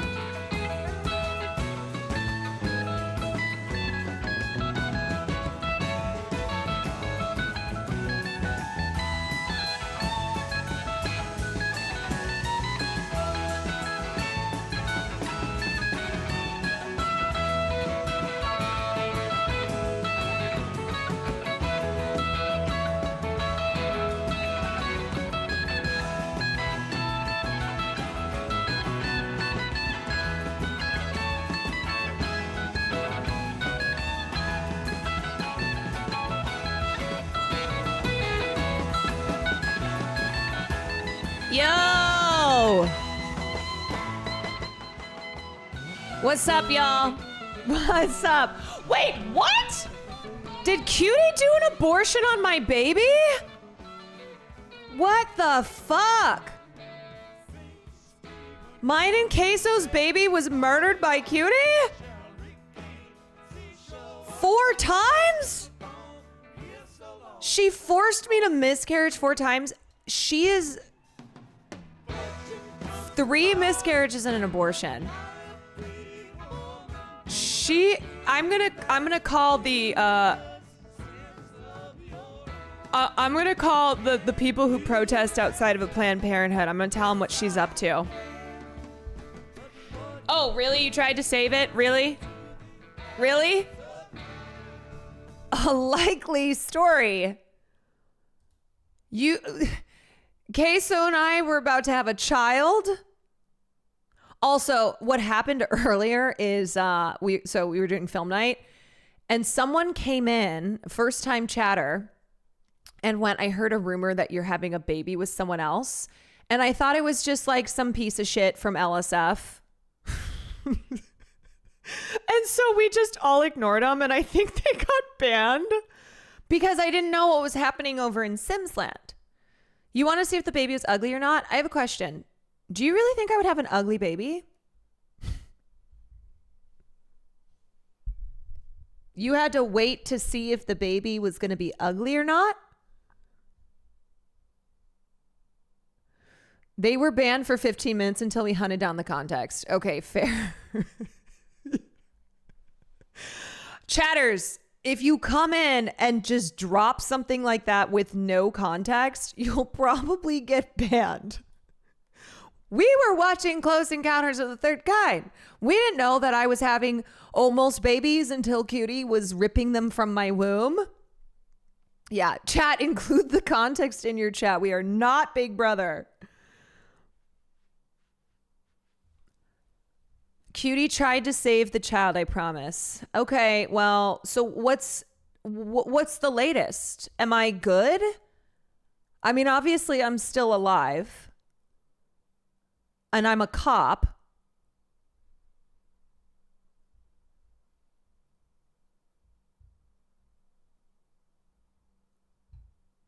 But I'm still in it. Okay, the baby's gone. Yes, I know. I know the baby is gone, but as long as I'm still there.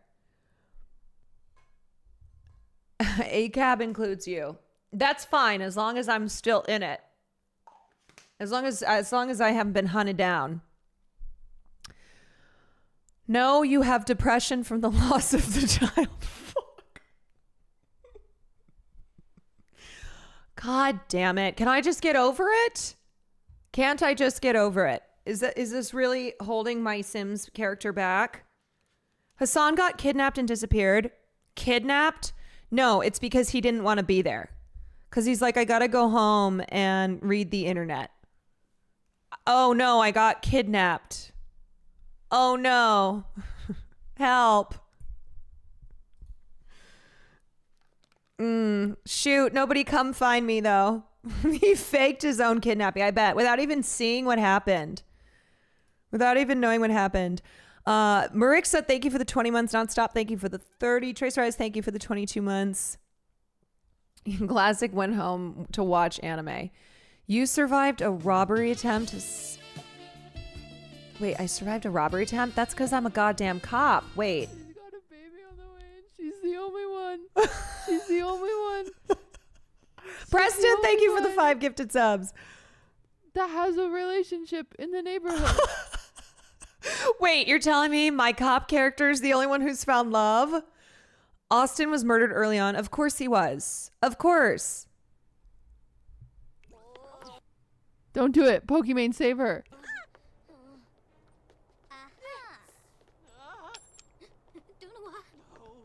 Okay, Hassan ran past. Okay. All right, everyone lived. Yes, that's right. Oh, shit. Oh. Oh.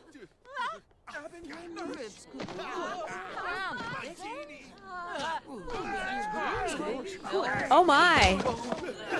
Do you know that I don't know if I've ever played The Sims? Austin was murdered by having someone sit on his face to death. Well, I guess there's worse ways to go out. So when we did Cutie's, when we did her film festival, whoever did the short film with The Sims, I didn't know that that's what they were doing. When they had the green thing above their head, I did not know that that was Sims. I did play Roller Coaster Tycoon. Is that close? Is that kind of the same thing? Ludwig died because he wore a coat in a heat wave. That dumbass would wear a coat in the heat wave. No, it's not. It's good, but it's good, right? They're the same genre. Okay. Yeah, I did play Roller Coaster Tycoon. Wait, so what's happening with Will?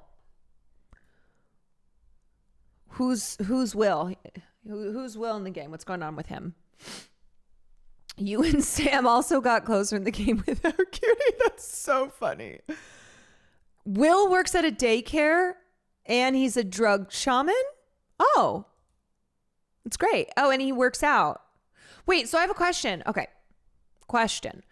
Are the Sims, are our characters in Sims, is she controlling them, or are they doing these, does she program that, like, okay, Will in real life is a guy who likes to work out, and so no, she's just letting it. So Will in The Sims is doing what Will in real life likes to do, which is just work out. Sam and Caroline have a closer friendship.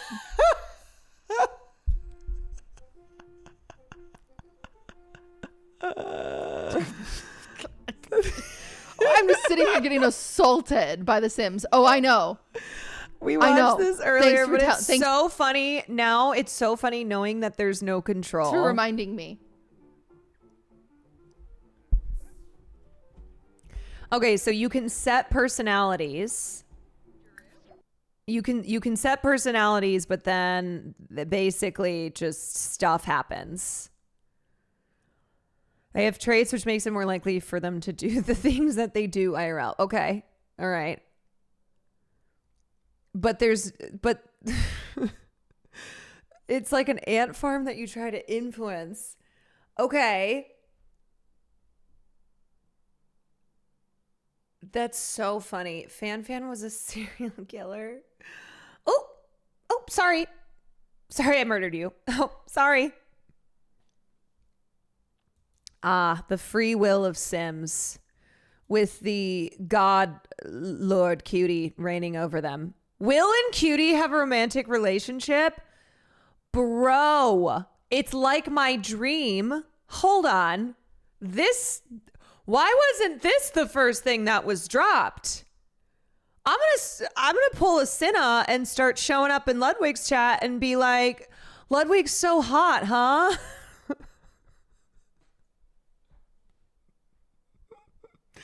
That's not true. You had sex with Pokey. Did I have sex with Pokey?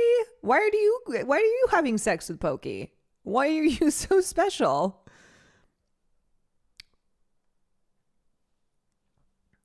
Anyway, the Will and Cutie having a relationship is my dream come true. If you missed this, I had a dream that Will gave Cutie a ring and Ludwig got so mad that he punched me in the face. I don't know why me?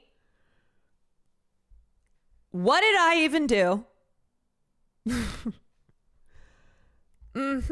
Yep. Classic dream. Wait, who's you had a boyfriend? Was my boyfriend was Queso, or that's just who I had my baby with? Is Queso my baby daddy, but I have a different boyfriend? Okay. I'm kind of getting it in The Sims.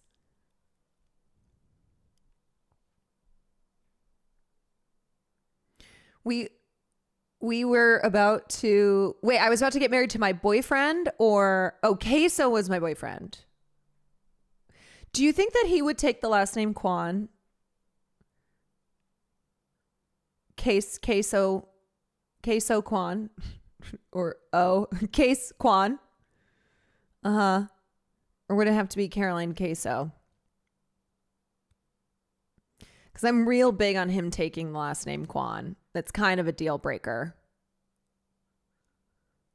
Oh my God, we're both CK. We both have the same initials. That reminds me of when I was in junior high, and this was like my first memory of trying to flirt with a boy.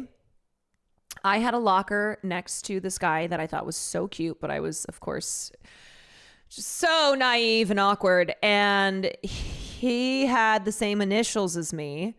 And so one day I was like, whoa. I turned to him and we were both at our lockers. And I went, you know what I just realized?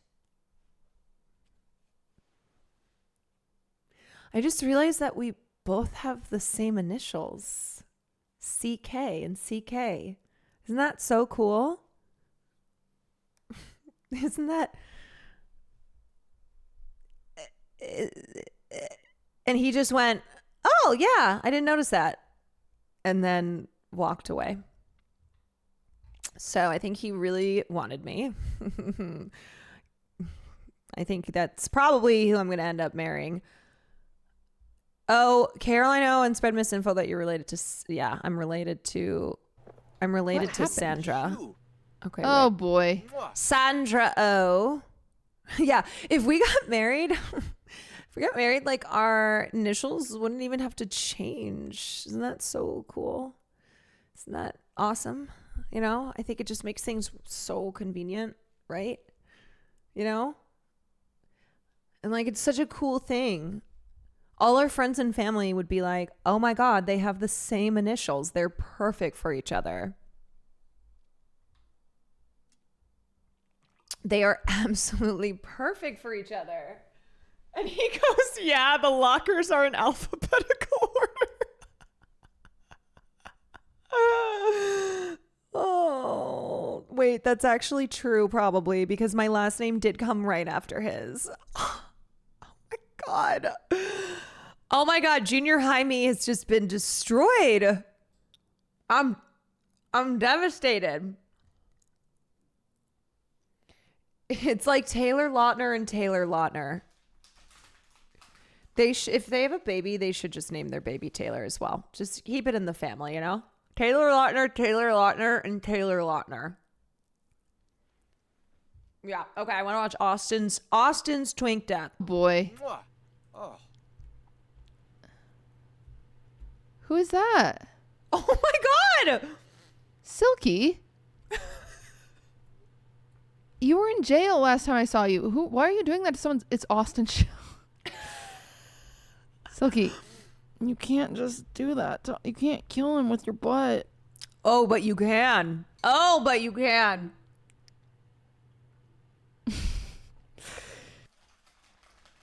I think that is many people's fantasy, actually.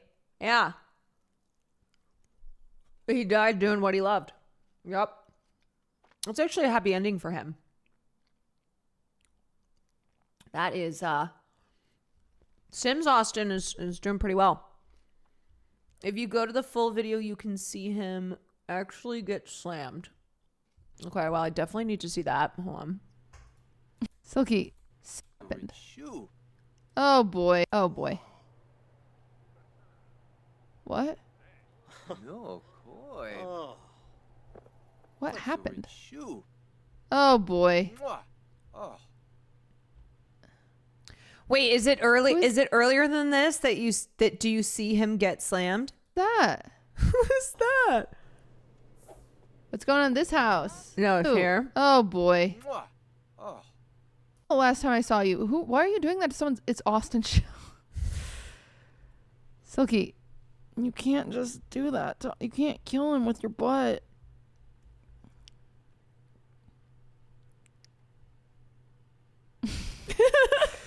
Do you guys think he's okay under there? I think he's fine.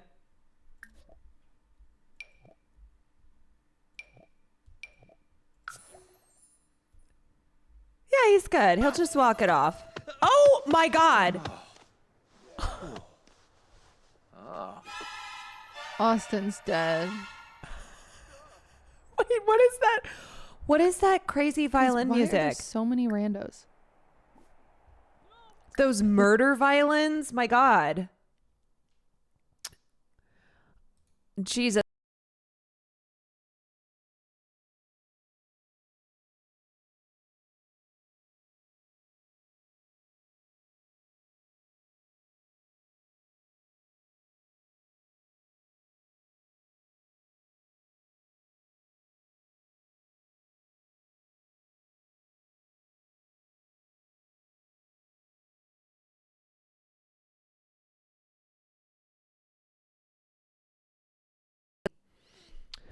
All right. Well, before you Raiders got in here, we were just wrapping up our conversation on Close Encounters of the Third Kind. So to all my film class people, I hope that you enjoyed. I hope if that was your first time watching it, that you had a good time. I hope you had fun. And if you're like me and you haven't watched that since you were a wee youngin', just a wee little child, that it still felt as wondrous and as magical as the first time that you watched it. So, was the face-sitting Close Encounters of the Fourth Kind? Well, Close Encounters of the Sixth Kind is having sex with an extraterrestrial, so I wonder what death by them sitting on your face would be.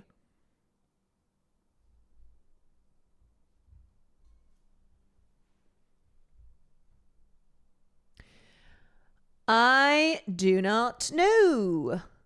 It was my first time watching and it was great. Yay. Yippee skippy. Thank you for sitting with me in chat while it played. You know, doing film class on stream is always a very unique experience, especially if you've already seen a film, and even if you've seen it a bunch of times.